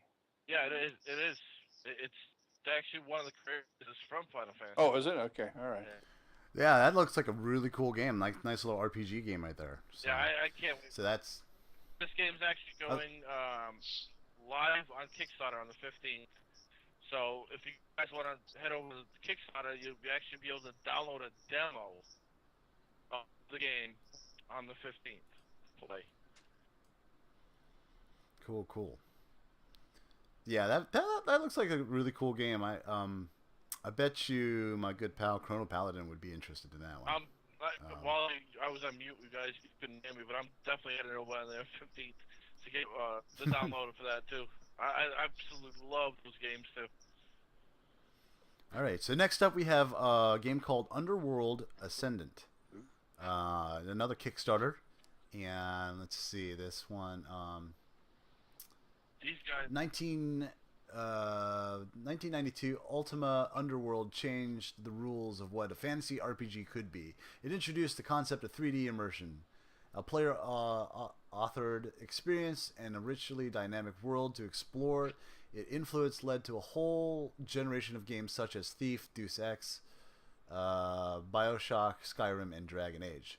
Underworld has been hidden away in the deepest vaults of its publishers for 2 decades. Only now have the original creators unchained the franchise, freeing it to innovate yet again. Backing the game grants you I'm talking about the backing and such like that. So we'll take a look at the trailer on that one. So this one is Underworld Ascendant.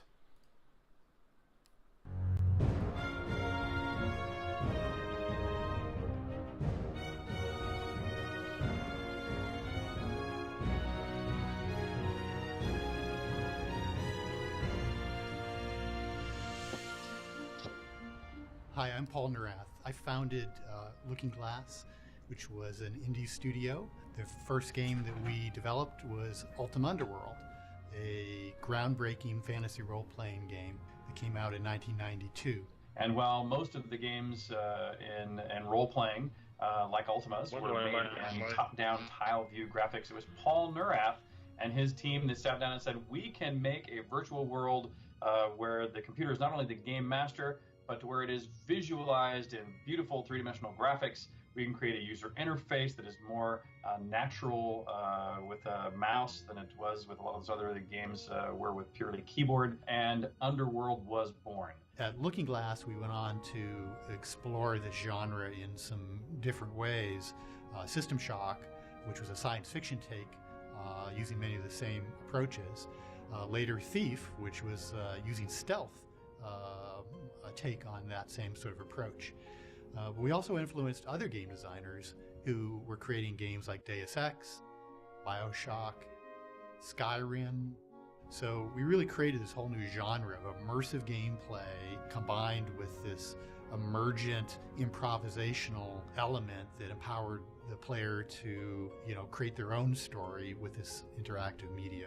Underworld's approach to game systems and simulation is central to our philosophy of keeping things in the player's hands, giving up authorship for ourselves and giving it to you. The other reason I'm excited about working with Otherside on this new Underworld is for the opportunity to take this kind of game forward into the future. As in the original Underworlds, you're going to be the avatar, a human from this world, magically transported to the fantasy realm of Underworld. And all the game's going to take place underground. We want that real pure sense of immersion in this deep, dark, labyrinth space. Also from the original Underworlds, we're going to take forward the concept of factions. The Dark Elves, the Dwarves, and the Shamblers. And these 3 factions, they all vie for control of the Underworld, and there's tension between them. And when the time the player comes in, they're almost an outright war. You can resolve in different ways depending on player choice. And so there's a whole dynamic between the factions that the players can use and really create a living, breathing environment and ecology that respond to what the player does. We're going to give you a character creation system that you can improvise with as much as with any of our other systems in the game. And you can combine elements to craft your own approach to building your persona in the game that reflects the way that you want to solve problems. Yes, we want to extend the kinds of things that we do with physics simulation and AI and other simulated systems. We're also looking at other opportunities that were cut short when Looking Glass closed its doors. So why bring Underworld back now? Well, it so happens that Underworld and Underworld 2, the publisher put them in the deepest vault, and they were gone for a generation. But only now we're able to find a way to bring it back out as an indie studio, as Otherside. Crowdfunding gives us the opportunity to bring this kind of game back. We can take creative risks that the big publishers wouldn't be comfortable doing. To move the state of the craft forward. We're not afraid to experiment. We did it Looking Glass, we're going to do it again at Otherside. If you're as excited as we are about some of these ideas, we're going to need your help to realize them. Each week going forward during the Kickstarter, we're going to reveal some new aspect where we're innovating, where we're pushing forward.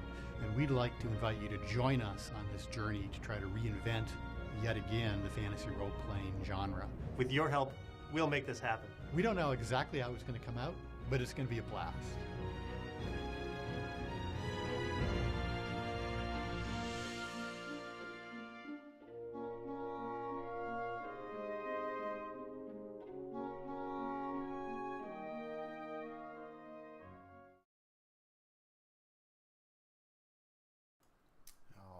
That looks really interesting. Looks really cool. Oh, did we lose Caslin? No. Oh, we just lost your picture. That's all. Okay. Yeah, that looks really cool. I didn't realize that was the people from Ultima. So yeah, it looks really, really interesting. Can't wait to see what they do. Hopefully they'll bring us a really cool game. Let's see. There's another game in here called Project Scissors Nightcry. I'm not familiar with that one. Caslin? Yep, this one is it's made by the same people who made Clock Tower from the early '90s. You know, it was PlayStation. Oh yeah. Scary game. So I think that this is another one that's going to be funded really well on Kickstarter and do really well for themselves. I hope the last one we just did, does really well for themselves as well, because that game looks amazing, and obviously the game before that looks another one. I'm trying to find all these games that are really not out yet, as far as indie developers, and try to promote them as well. So it's just not games that are coming out; it's games that are already out, and it's games that nobody even knows about. Okay, I think we do have a trailer for this one. Why don't we take a look at this one? This one looks interesting. It does.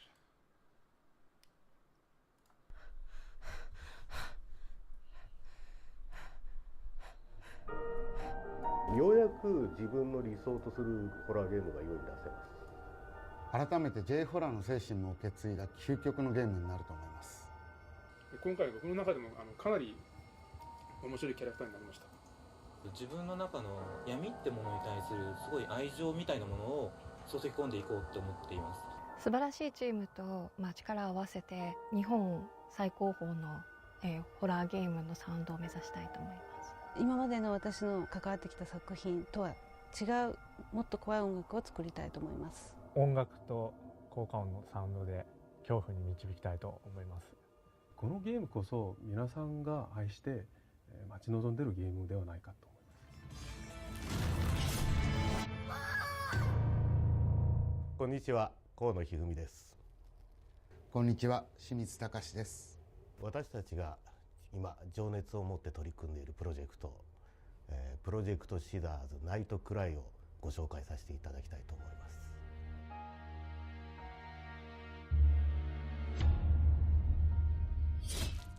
僕はスーパーファミコンの時代に、クロックタワーというホラーゲームを初めて出しまして、それはもしかしたら世界で初めてかもしれないんですけれども、敵から逃げる隠れることしかできないっていう特殊なゲーム性と、ポイント&クリックで全てを操作するっていうゲーム性で、そういうホラーゲームは珍しかったので非常に評価を得まして、そういうゲームを今あえてもう一度作りたいって思いが僕の中にすごくあって、どうやったらそれを実現できるんだろうと思っていた時に、今回のゲームのプロデューサーをしてもらえることになったジョセフさんっていう方と会いまして、直接会ったきっかけっていうのは、バイオハザードを監督した三上真司さんの紹介で、たまたま一緒に会って食事をすることになったんですけど、その時に僕が思い切ってこういうことやりたいんですっていうのを伝えたところ、ぜひやりましょうっていうことで言ってもらえて、 3D 環境に移して今までなかったようなものを作りたいっていう話があったんですよ。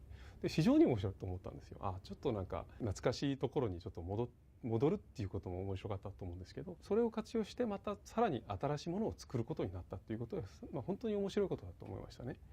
僕の中でクリック&ポイントタイプのゲームってすごく演出力に優れてるゲームになると思ったので、そういう部分で非常に映像的センスのある、あるいは演出センスのある方の、協力が必須だと思ったんですね。J ホラーとして映画を撮って世界的に成功した方のセンス、あるいは協力いただけるっていうのは我々にとって大きな力となると思いましたので、合格。Well, yeah, that's it's a 10-minute 10-minute thing there. I'm not going to show the whole thing, but if you want to see that and more, you can definitely go to the Kickstarter there, Project Scissors, Night Cry is the game. And we'll be posting it in the indie developers on our website as well, so you can go there and check it out as well. Kaz, we're not getting your picture. That's weird. Not sure. She's trying to load there. Oh, okay. Yeah. Well, I'm blaming it on the internet. So. So the next one that we have, while we're trying to get Kaz back, the next one we have is called Castle in the Darkness. And let's see, I'm not sure if I have this one. I don't think I have this one. Let me just pop that up, and we'll take a look at the trailer on that one here. Give me 1 second here, because I don't have... Whoop. This looks like a fun indie game here.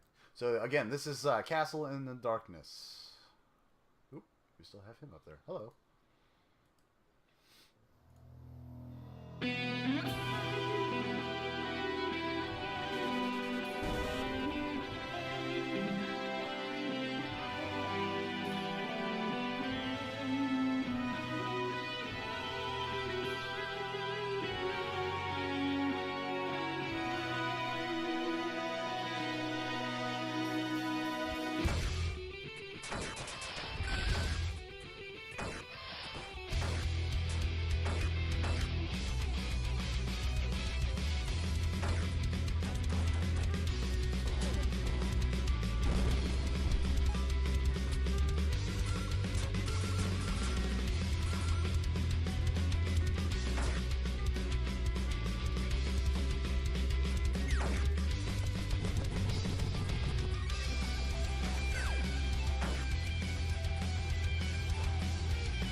That one looks pretty cool. That's more my style. I like the the side scrollers, the 2D side scrollers. I'm really a big fan of those. So that looks pretty exciting. Castle in the Darkness. Let's see here. So the next one we have is called, I believe this is our last one here, is called Overdosed, A Trip to Hell. I have not screened this one, so not sure what to expect on this one. Uh-oh.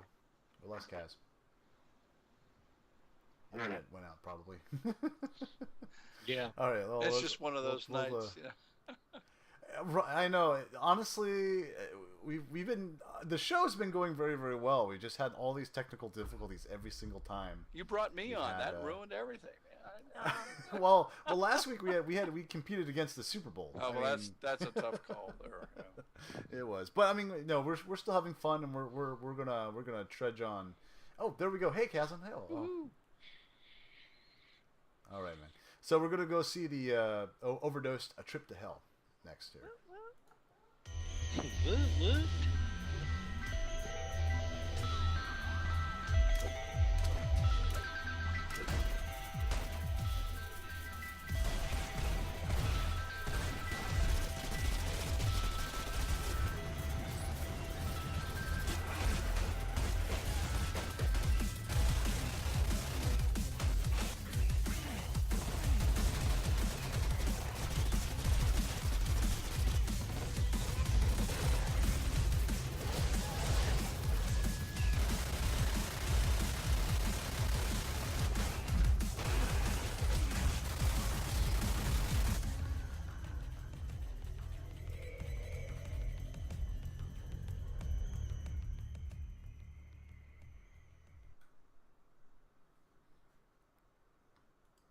Oh, that's interesting. So more of a kind of reminded me of almost like the Killzone, like the handheld version of Killzone, with the over the top ones. There's a couple other indie games that I played on Steam that are they're similar to that one, but those I always get confused with those games because I always lose track of my mouse. So I'm not sure exactly where I'm pointing at, but yeah, definitely a really cool, fast-paced shooting game. So cool. Let's see, what else do we have in here? Got Minecraft news coming up next. Although wow. Okay, cool. Yeah, we're having all sorts of fun today. Just windows disappearing and articles disappearing. The nachos arrived. Would you like some? Right. Oh, I would love some nachos. Would absolutely love some spicy jalapeno just to get the things fired up and going here. So. All right, so let's see here. Sorry about that. Are we any games releasing this week, or are we gonna? There's a couple games. Yeah, there are. We can actually. Do we want to try to run that and see if we can get Skype back up and running? Yeah, I'd say it'd be a good properly. Point. Yep. Okay, give me 1 second then.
Okay, and we are back.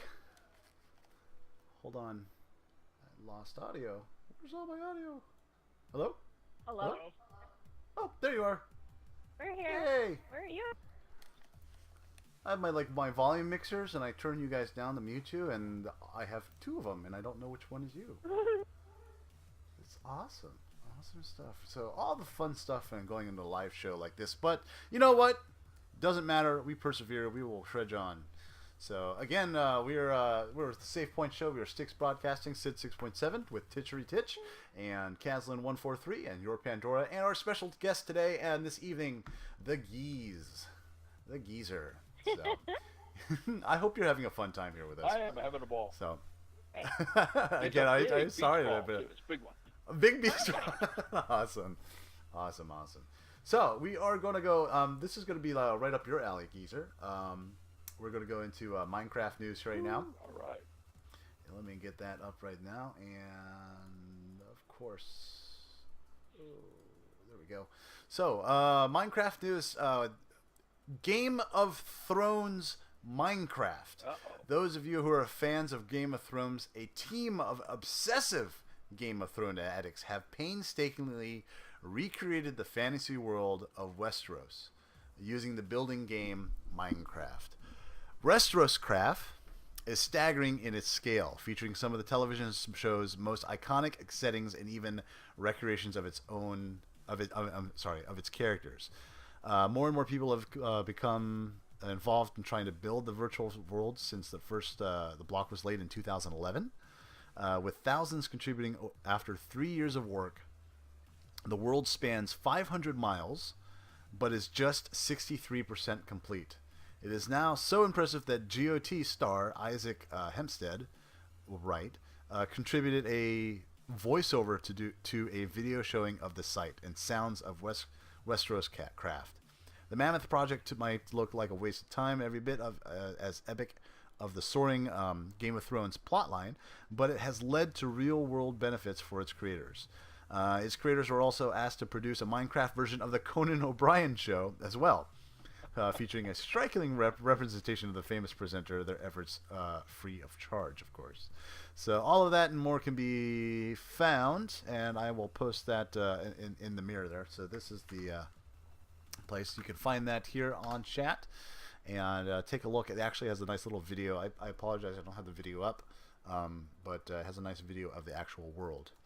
Minecon 2015 is coming. It's time again to announce the next Minecon. If you like Minecraft and you like people who like Minecraft, you'll probably like Minecon. It's the place to see all the cool Mojang I don't even know how to say that word. you fancy. Meet people who love Minecraft, maybe even as much as you do. And attend panels and events full of YouTube creators and a ton of other talented folk. This summer they are heading to London, UK, to hang out with 10,000 of our closest friends. That's you. As usual, there will be panels, contests, tournaments, events, and soon-to-be-announced show of some sort for their Saturday night bash. That's going to be happening July 4th through the 5th, 2015, where? At the Excel London Exhibition and Conference Center. Those of you out in the European area, if you're able to go there, let us know how it is, okay? So, yeah, I hope you guys have fun with that. So tickets will be happening on February. Exact date and time will be announced in the next 2 weeks. You'll head to minecon.mojang.com to purchase them. I'll post that in there for you guys. So yeah, to minecon.mojang.com to purchase your tickets there, and they will be released in 2 batches on the same day to accommodate different people's schedules. Different times, 5,000 tickets in each batch. So when you buy your ticket, you'll also get access to their discount hotel pricing. So don't go booking a hotel room just yet. So Minecon, that's cool. I would love to go to a Minecon. That would be a lot of fun. So I believe in other news in the Minecraft news, we have a lot of mods, mod packs and such like that. Why don't you tell us about that, Cass? Feed the Beast Launcher just announced that they have another Minecraft mod pack released. It's called Infinity. It has, it's basically a pack for all people, all-purpose pack. It has, a lot of the great mods that we all come to love and enjoy. Buildcraft, Botania, Blood Magic, Biomes of Plenty. Obviously, we all love Tinker's Construct, the Thermal Foundation expansion, Thermal Tinkerers, Thermocraft. You can find those over at Feed the Beast Launcher. Also, ATL Launcher with its Sky Factory 2. That's getting a lot of praise from the community. You can find that on ATL's Launcher. If you guys need any links or anything, we'll be posting it later on our website right after the show. You can go over there and find the information, Feed the Beast Launcher, the ATL Launcher, and all of them. I know, Geezer, you really enjoy the Direwolf, correct? Yes, a lot of fun. You were playing the 1.6 7.10 version? Actually, yeah, I think we were. I would try this one out. This looks good. I know the 1.7.10 is new. So compared to it was 1.6.4 before. Yep. I'm having a hard time hearing you. I'm sorry. Yeah, we're still having a little bit of technical difficulties with Skype. So, but we'll trying to get the audio up here. So, anything else for the mods? Nope, that's about it.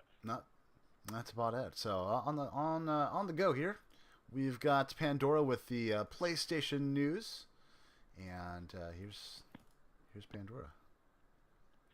All right, so we've got some good news for PlayStation Now. Anybody that subscribes to that will be glad to hear this. On February 3rd, Sony released 5 new PlayStation 3 titles for the PlayStation Now. The 5 new games released are Arcana Heart 3, Galaga Legions DX, God of War 2, Red Faction Armageddon, and of course the big one here, Uncharted 2 Among Thieves. PlayStation Now users have access to a library of 109 titles in all, and which is set to grow further in the months ahead. And Sony has said that they plan to add new titles to the PlayStation Now every month, including blockbuster games, indie titles, and everything in between. The company has not yet announced March's games. And moving on, PlayStation Vue, internet-based cable TV service, is coming to the PlayStation 3, the PlayStation 4, and more. Sony recently announced it's bringing in internet-based TV service, the PlayStation Vue, comes with the PlayStation consoles and a device later this year. PlayStation Vue will launch with a package of around 75 channels per market, which will include local broadcast networks as well as cable channels from media companies such as Fox, NBC, Universal, and Viacom. Also, on-demand content will be part of the service, with the previous 3 days of popular programming available at all times, plus the ability to view the same episodes of their favorite show to the cloud and retain access for up to 28 days. They've included partial lists of channels that they're going to offer. At launch, they're going to have CBS television. They're going to have Discovery Communications, which of course is Discovery Channel, TLC, Animal Planet, Investigation Discovery, Science, OWN, Oprah Winfrey Network, of course, Discovery Family Channel, and 11 other brands. They'll have Fox Network, which is a Fox XX, Fox XM, National Geographic, at Geo Wild, Fox Sports, Fox Sport 1, Fox Sports 2, etc., etc. NBC Universal will be offering channels such as Bravo, CNBC, E, NBCSN, Oxygen, Sprout, Sci-Fi, USA Network, and more. And Scripps, if you're into that, which of course is HGTV, Food Network, Travel Channel, DIY Network, and Cooking Channel. And of course with Viacom, BET, CMT, Comedy Central, MTV, Nickelodeon, Spike, VH1. Of course, missing from this is Disney Channel, ABC, ESPN, and of course Time Warner's Turner Channel, which is CNN, TNT, TBS, and of course HBO has not been announced. Sony executives say they're in active discussions with other partners, content partners. According to Sony, PlayStation Vue will deliver a more modern TV watching experience than cable providers. Users will easily be able to search for the program they want, and the Explore feature will let viewers filter live programming and on-demand offerings.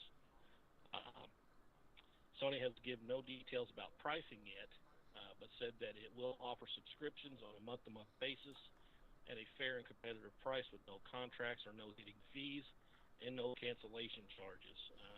PS Vue will launch invite-only beta later in the month on the PS3 and the PS4, starting in New York, Chicago, Philadelphia, and Los Angeles. And Sony plans to bring the service to the iPad shortly thereafter.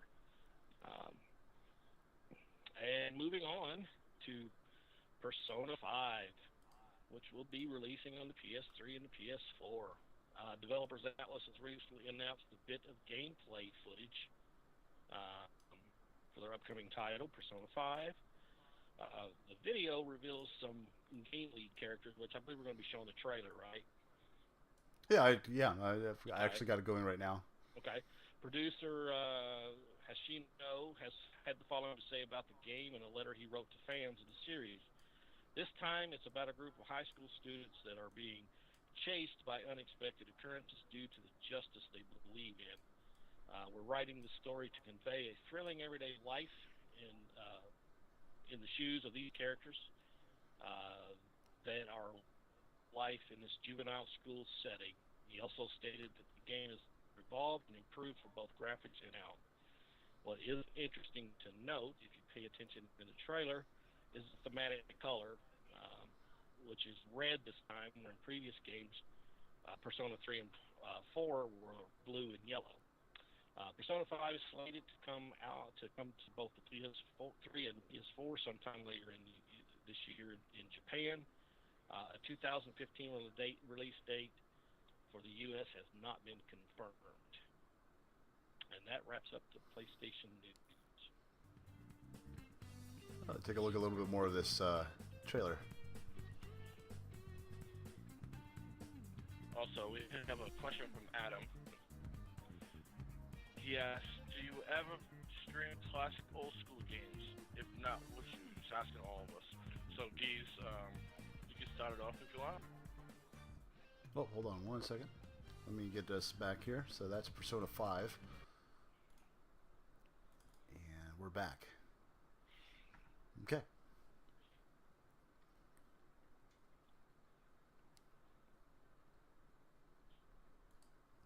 Okay. So what was the question again, Caslin? Adam4235 asked, do you ever stream classic old school games? If not, would you? He's asking basically everybody their opinion, what if they would or not. Okay, Geez, well, why don't you address that first as a special guest? Well, I probably would.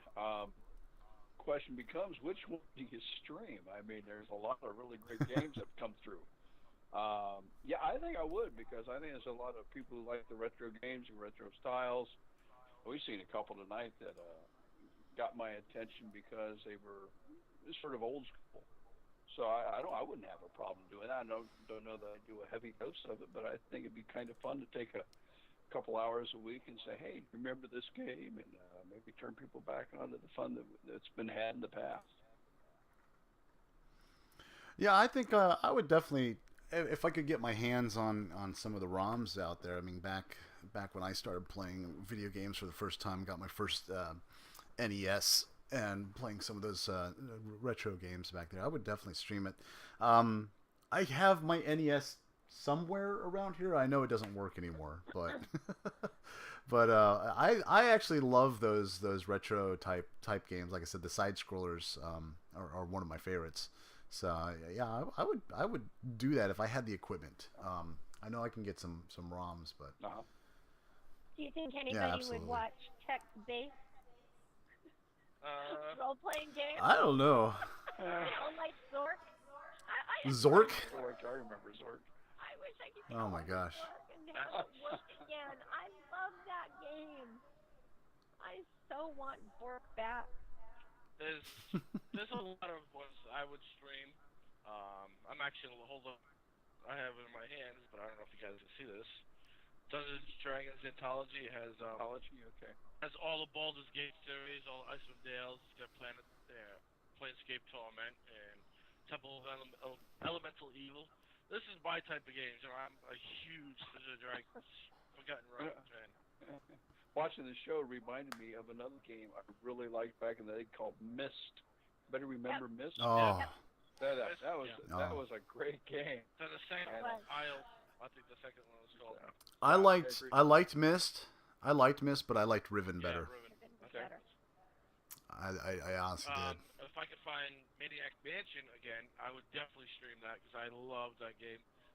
Full Throttle's another one. Old LucasArts type of, point and click adventures, and those games are always great. And Clock Tower, God, if I could find a Clock Tower again to play that, I'd stream that as well. And Pandora would probably crap his pants watching me play it like Gilly does. I didn't realize they. I didn't realize they did System Shock. I played System Shock back in the day, man. That was a good game. That was that and System Shock 2. Could say make System Shock, but they Right. led them System Shock to be ultimately great is because of what they did. Right. Again, I wouldn't have my favorite series. I mean, I'm a huge BioWare fan, and I would not have, Dragon Age or Mass Effect or even Knights of the Republic if it wasn't for guys like this. Back in the day, making these type of genres of games. I mean, we probably wouldn't have the first-person shooters we have today if it wasn't for, ID with Quake and Unreal Tournament, Epic with Unreal Tournament, and it's such a nostalgic thing that we can talk about for hours and hours because we're all gamers at heart. We've all grown up, since the Atari days. Sort of blows away the idea that all this gaming on the video games are new, doesn't it? Yeah. It's obvious that it's been around for decades, and people just need to be more aware of it. Cool. Man, one game. I'm sorry. Go ahead, Tish. I was just going to say I've even streamed Baldur's Gate, the enhanced version that they re-put out, and Icewind Dale as well. And I probably will stream them in the future. Yeah. I was going to say one game that I miss that when I first started gaming, and it was, I believe it was one of the first online multiplayer shooters that came out. It was called it was Quake, but it was Quake World. And it was the first game to actually do the true Team Fortress style first person shooter. And I remember back then we only had was it 20 dial-up modem, 52K. 52K dial-up, and you sit there and go, I'm gonna play Quake. Okay, here we go. Welcome to AOL. And you've got mail, and okay, gotta get through AOL to get onto the internet. Let's go through there and let's get on Quake. And Quake had they were the first ones to do all the little classes, and you had the medic, the demo man, the pyro, the spy. Oh my gosh, those were, you had to learn how to use the lag to your advantage. There you go. So if a person running across the screen, you had to aim so far to the right just to be able to hit him. That's what got me into gaming. And you remember Quake Arena? Excuse me. Arena. That's a Quake Arena. Yes. That was a lot of fun. Oh my gosh. There were different roles. I have that actually hanging around the house somewhere. I know I have it close because that's another game that's close and dear to my heart. That and Unreal Tournament. I spent Unreal Tournament. Oh my God, how many hours I spent on both of those games? I can't even tell you. I was top 50 in the world in Unreal Tournament 3, ranked twice, and multi-kill. I mean, ultra kill. Headshot. I you're all living in the past moment, but I'm the oddball guy out here because I every once in a while I'll go back and play an old game, but for me it's all about the future. I'm always in the current stuff because it's just hard for me to go back. Not every once in a while I'll go back and play an old game just for like childhood memories or something, but for the most part, I leave that behind, man, and I move on. Because once you start playing these modern games, man, with these high graphics and stuff, it is sometimes hard to go back. It's kind of like watching old watching old TV shows when you was a kid. You're like, this is the greatest thing ever. And then when you grow up and you go back and you watch it, you're like, what was I thinking? That is the stupidest thing I've ever seen in my life. And I kind of some way with certain games. When I was originally playing it, I thought they were the bomb. And then now I go back and play, and I'm like, what was that? What was wrong with me? Why even that game? What was I thinking? Why? How did I like this game? What? What? Did I spend money on that? What was that? What was wrong with me? I still to this day, they're in my old album folder. I still have MS-DOS CD disc games. Oh wow! Actually, it's funny. Ladybug just brought up a good point too. Although it never happened to me, she does happen to me, but what Titch said right after that didn't happen to me. Because I was smart enough as a kid to shut off the call waiting, so nobody could call in. But you're playing a game, and all of a sudden somebody picks up the phone, and it's like going to call somebody. It's like, I'm on the goddamn game. Stop doing that, Or you'd be in mid game, you're like this, you're like really intense. You're like click click click click click click, bring no.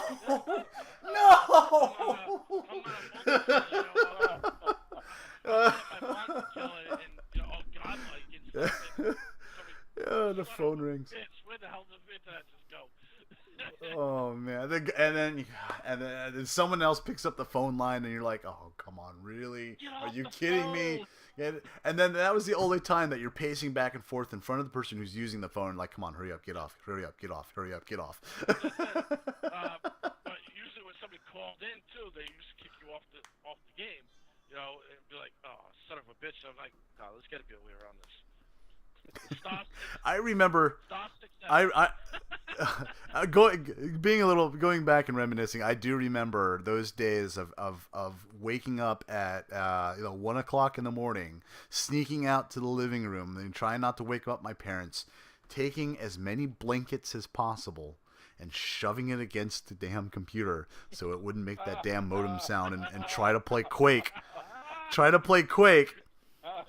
And then that glorious one day when they upgraded the modems and said, you can turn off the sound. And we're like, oh, yes, the sound is gone. Oh, man. Yeah, I'm older than you. When I did that, I used to take the blankets out and cover the deck of cards. Oh, man. Wasn't quite the same effect, but yeah. All right. It's funny because I watched the thing on the internet the other day about it's these kids that they go back and see this old technology, and they were talking about the 56K modem. Oh my god! Like, this was the internet back then. How do you use it? And we'll start laughing because they were using in all these other dial-up services besides AOL. It was Netscape and there was a few other ones. But it was funny because look on their faces was priceless. They couldn't go back to those times because they'd probably strangle themselves at how much how much waiting we had to do to play games. All right. Well, speaking of games, I think we also have some more. Going into that PC genre, I believe Kazlan has a couple of PC update news for us. I do. Nosgoth passes 1 million downloads. That's pretty fantastic for it just becoming open beta. 1 week after launch of open beta, they hit 1 million downloads. That's crazy. That's insane. And they just released a new summoner class, which I know Sid, you were playing it. I don't know if you. I wasn't playing the summoner class. I have to hit level 15 in order to unlock it. I'm a huge Nosgoth fan because anybody who knows me, I'm a huge Soul Reaver. Blood Omen, Legacy of Cain series. I love Soul Reaver and Soul Reaver 2. Actually, one of my animals is named after the main character from Soul Reaver, Raziel. But I love Nosgoth. I just wish they would add, the Soul Reaver class. But I think Sid and I were talking about it earlier. I think it would be way too overpowered for them to be able to balance that class. And also, in other news, Rogue Factors, turn-based tactical RPG, Mordham, City of the Damned, based on Game Workshop's tabletop game. It received its second major content update, and they were releasing it, 33% off until Friday, 76, which is just passed. I apologize for not getting this news out sooner. But Mordheim City now also features 4 playable warbands, It's like a turn-based strategy type game. It looks pretty good. You can go to find it on Steam. It's only PC, obviously. I think that they are thinking about releasing it on consoles at a later date. So you want to check that out. Head over to Steam.com or SteamPower.com and look for. It's called Morheim Seas of the Damned. And another news, just go right up your alley. DayZ has reached over 3 million survivors. Wow. 3 million. Yeah, they since from the beginning of DayZ Early Access program, DayZ team had continued to update the game on a regular basis. Since the initial release, the team has released 24 updates on the main public branch of the game. 24 updates since they've been released. They also have a team of over 80 people now because of the well support the community gets. I think that's pretty cool. I mean, I don't have DayZ. To me, I didn't like the clunkiness of the interface, but I understand why people play it, and you know, it's compared to H1Z1. They're both compared to each other. H1Z1 people are saying a lot more polished and can feel more of a complete game. But again, you can understand DayZ it was and still is an indie development company. You know, H1Z1 is made by Sony Online Entertainment, who has a lot of money, a lot of resources. So you know, that's exactly right. It is a difference. Whether one is going to be free, which is H1Z1, but again, it's DayZ. I can't stress it enough. I'm proud of what they've done. You know, for the limited resources that they've had. I'm a huge survival genre fan, and I still just won't ever buy DayZ again. I don't think. I just didn't like the clunkiness of the whole. Maybe if they offer it for a free weekend, like Steam usually does, I would probably try it then, but I probably won't try it now. Other news, here's all your Assassin's Creed fans. I know we all hate what happens on the PC, but Assassin's Creed Rogue is coming to the PC. It's going to be on sale March 10th, 2015, which is great news for me because I thought Rogue was 10 times better than Unity, but that's my opinion. I only played a couple of hours of Rogue on the PlayStation. But it's going to integrate a new feature. They're getting in partnership with Tobii Tech, which is eye tracking input for the computer. If you guys don't know what that is, you guys need to really seriously go check that out. It's made by SteelSeries Century. It's Tobii eye tracking is part of it. I'll see if I can post a link in a few seconds here. But so basically what it does is anywhere your eyes look on the screen, it picks up it automatically changes focus to the areas of the screen. And it works for League of Legends, it works for Dota 2, it works for a lot of the games out on PC. So I think that's going to be pretty cool that they're introducing this piece of hardware and they're working with it. But they're also going to, if you pre-order it now on Uplay, they're going to give you one bonus Assassin's Creed game that you can pick up. And Unity's not on it. Go figure, they wouldn't put the newest on it. So you can, from anywhere from Black Flag all the way back to the first Assassin's Creed, you can get for free while pre-ordering Assassin's Creed Unity. I mean Rogue, sorry. Cool. That's a lot. All right. So in other news, I believe we have Titch is gonna bring up the end or the closer for the Nintendo news. Yeah, we've got some stories from Nintendo. Nintendo is offering for Valentine's Day. Geezer, you might want to consider this for the wife. They are offering free Mario, Zelda, and Kirby Valentine's Day cards. They will be here very soon. And if you're still looking for that special someone's Valentine's Day card, you can get them the games they love. Nintendo can help out. The company posted a selection of Nintendo-themed Valentine's Day cards to its website, which you can print cut out and give to your loved ones. Overall, there are 4 sets of cards themed after different Nintendo franchises with 6 cards in each. There's a Super Mario set, a Kirby set, and a Legend of Zelda, the Wind Waker set, and also a Yoshi set. You can find them all on Nintendo's website or on our website, StixBroadcasting.com. There is also Netflix and Nintendo are developing a Legend of Zelda series. This appears to be a Nintendo is ready to once again test film and television. The video game company is reportedly working with Netflix to develop a series based on the Legend of Zelda. The new series will be live action and will follow the classic Zelda story, with young Link being asked to save the princess from evil forces in Hyrule. A source told the Wall Street Journal that the show is being developed as a Game of Thrones for a family audience. The first Zelda game was released in the US in 1987, and since then Nintendo has made over 20 games, including hits like Ocarina of Time and A Link to the Past and Majora's Mask.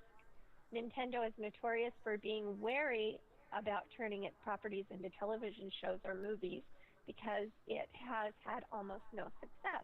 As Forbes points out, there was a Zelda cartoon series in 1989, and the last time a Nintendo game became a movie, it was the infamous 1993 Super Mario Brothers movie.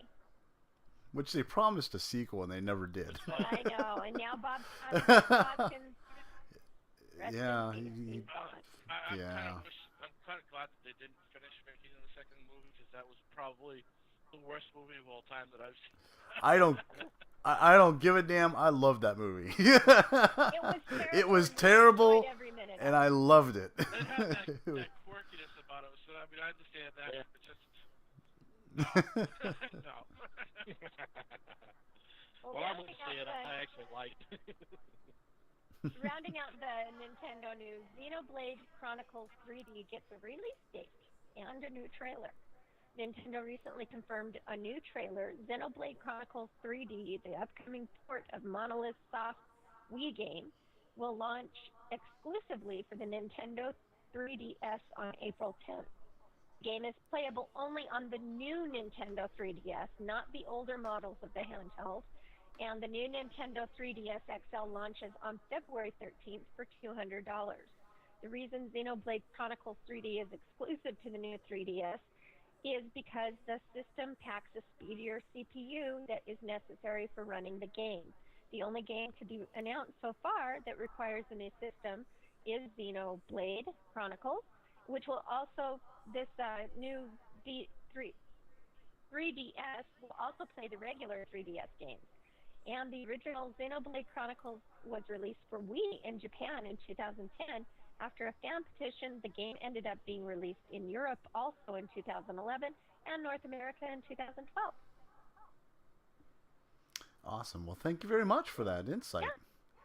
Yeah, I just still need to bring back a Mario Brothers movie. I know.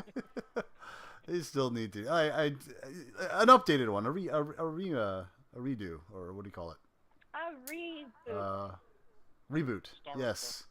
Start over. Start over. Hold the power button and the reset at the same time and save. Up, down, well, thank you again for that. All right, so let's see. We're almost out of here, guys. What else do we have online here? We got Kaz's Corner, correct? Correct.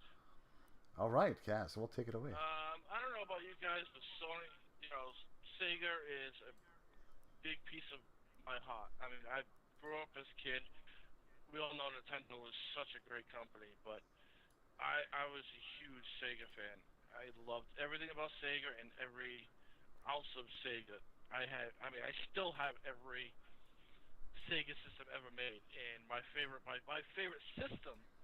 console system ever made was the Dreamcast. I love Sega, and when I heard this news, I'm kind of disturbed with it, because people complain about Nintendo, how, why can't they release their first generation title games on other systems, like, release a Pokemon on the PlayStation 4 or any of those consoles that we have now, Sega pulled out of the console race. They are no longer going to make money or make games for the consoles. Even with the success of Alien Isolation, they kind of made a catastrophic failure by Sonic Boom and Shattered Crystal. They don't see them making enough money on consoles anymore. So they're strictly going to be making games for mobile and online PC games. That's it. Interesting. I like I said, I feel that that's a no-no.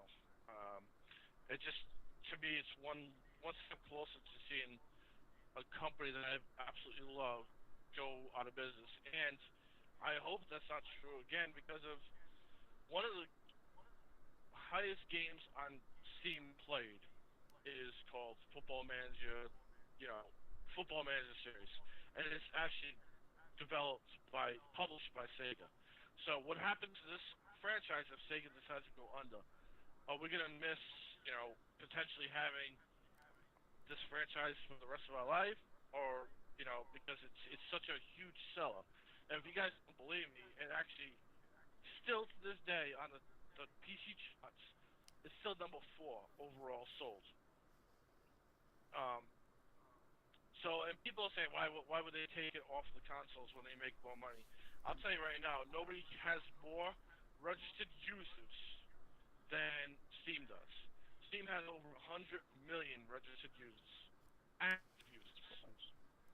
So, therefore, that's where they feel that they're going to make more money, and they just don't have the characters like they used to anymore. They don't have they don't have a valuable marketable character that they could use to make all that money back. Sonic, there's only so much you can do with Sonic, and he just doesn't fit the bill anymore. What do you guys think about it? Oh man. Well, I think Sonic's dated personally. I loved. Out of all the Sega consoles, I mean, the Dreamcast was by far king. Wow. I didn't know about that. That's interesting. Yeah, it's sad. It is sad. I'm of the mindset that, even if I'm not a fan of, say, another company, and I'm not saying that I'm not a fan of Sega, because I am, but even if I'm not a fan of another company that's producing, consoles and even games, it's still sad to see any company call it curtains. It's just, I think it's sad for all gamers in the industry, because there's nothing better, in my opinion, than creative outlets, and the more there are, the better material is out. And to have such a player in the game, and at one time Sega was a major player in the game, decide that they can no longer be in the game, it's only going to hurt us as gamers, because we're going to have, there's going to be less competition. Is never good. And there are some games and characters and stuff that people love it in the Sega line. So it's never a good thing. It's kind of really sad anytime a competitor like that is that we can't do it anymore. It's to me, it's never a good thing. Even if I don't like the company, I still think that it's good to have them out there, because we end up with a better product. We end up with better games because of it. Because they push each other to give us good quality entertainment, and the less there are, the tougher it is for us. Yeah, no pressure, indie games. Yeah. What do you guys also think about the new Google Fiber coming to, working its way around the country? You guys a big fan of it, or no? I mean, I certainly am, because I think that for a low cost that they're supposed to be having, and 1,000 megabytes per second that they're offering, I think a lot of these other companies like Comcast and Verizon are going to have to either step up their game and lower their prices or move over, because Google's not. We already seen how powerful Google can be. Yeah. Well, I know that in our neck of the woods, Florida, and especially in my neck of the woods, Altona, Florida, there is no other choice but Bright House. So if Google can come in and give me another choice, I am all for it. Right. Yep. I agree. Absolutely. Yeah. Well. Yeah. That's my biggest fear is they won't bring it out to where I live. Eventually, I have two out where I live. I have two big ones, which is Comcast and Verizon. And and Verizon has two different divisions. They have the FiOS, which is not in that area, which I don't understand, and they have the DSL. Well, we already know DSL is awful. So why would we even bother doing it, Right. And so we're basically only limited to Comcast, which is not a bad thing, because Comcast actually offers a pretty good service as well. But the price, I pay $75 a month just for internet, and that's not saying that I don't get a lot for what I paid for, but I'm sorry, if I can pay $50 for Google Fiber, which is going to be 1,000 megabytes per second download in like some crazy absurd upload, I forget what it was. I think it was like 250 uploads. I'll post the stats on our website, but it's just, and we all know that they're in their early stages of development, so if they have any problems, I understand it. So I'm not gonna hate them for it. But what I'm saying is that they do come around and offer everybody else this. Even Pandora, he only has, I think, one or two where he lives as well. One's a mom and pop, and the other one's, So I think that it's nothing but good things for the industry itself. I agree. Anything that's going to give me better connectivity to the internet, so I can, headshot everybody easier and faster, I'm all for it. And possibly even do this show without any hiccups and drop calls and such like this, right? Absolutely. So yeah, I want to say, hey, thank you. That is our show tonight. I had a fun time. I really did. I hope you, Geez, thank you for coming on once again. I hope you had a wonderful time. I had a great time. And I hope you, if you want to, come do it again sometime. Okay. Definitely. Well, probably won't do I don't know if we'll do the 3-hour show again or not. Well, we're trying it out, but maybe I'll bring you better karma on the internet next time. Yeah, Pandora. Yeah, and let's just take a moment and let the Geez pimp itself out a little bit. Absolutely, yeah. I was just well, pimp your stream. I don't know what to say outside of I have come watch GeezertheGozerian on Twitch. If you like Mello, somebody just likes to have a good time regardless of what game he's playing. Come on in. Feel free to come in and chat, because it's not so much about the game. It's about having a place to be and interacting. So I hope you come in, give me a shot. It's been really good so far. I'd like you to help me make it even better. But I'm on 3 days of the week, actually from 11 in the morning until I die. Actually, I think I put it in my schedule as the Geez streams for roughly 5 hours until he either dies or he has to stream himself. That's a different kind of stream, though, entirely. Either way, I'm on 3 days of the week at that time. And now I'm adding Monday and Tuesday into the mix. So if you want to see something other than Minecraft, come in on Monday and Tuesday. The schedule will be posted tomorrow morning. Thanks for having me. Thank you for having me. Oh, thank you for being here. It looks like you've got a new fan in the chat, Bluefin12. She says Geezer going to be a regular, and it's because she loves you. I can't even imagine. This is real work. I don't know how you guys do it. I don't know how we do it either. I mean, if you guys, if you could see my computer screen, you'd just go, "What is this mess?" Like, honestly. So, but again, yeah. I have like 15 web browsers open right now with all different. Only 15? Hey, I I have Skype up on this one. I have trailers up on that one. I got stuff all over the place. But again, as Only 15? As Blue sits, that is up to the geezer. I would love to have him on regularly. That is, it's up to him. Anytime you wanna come in. We'll have to chat about it. Yeah. Yes. Definitely welcome. Definitely welcome. Right. So again, guys, that is our show. I am Sidious67. Your Pandora. Castle 143. And the Geez. I'm old. I don't know where I'm going. And we're just reminding you to save early, save often. Thanks. We're gonna get out of here, guys. Later. Bye. See you later, guys. Too silly.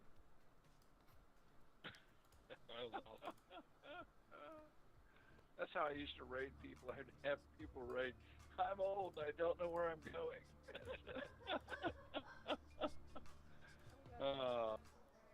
Too silly.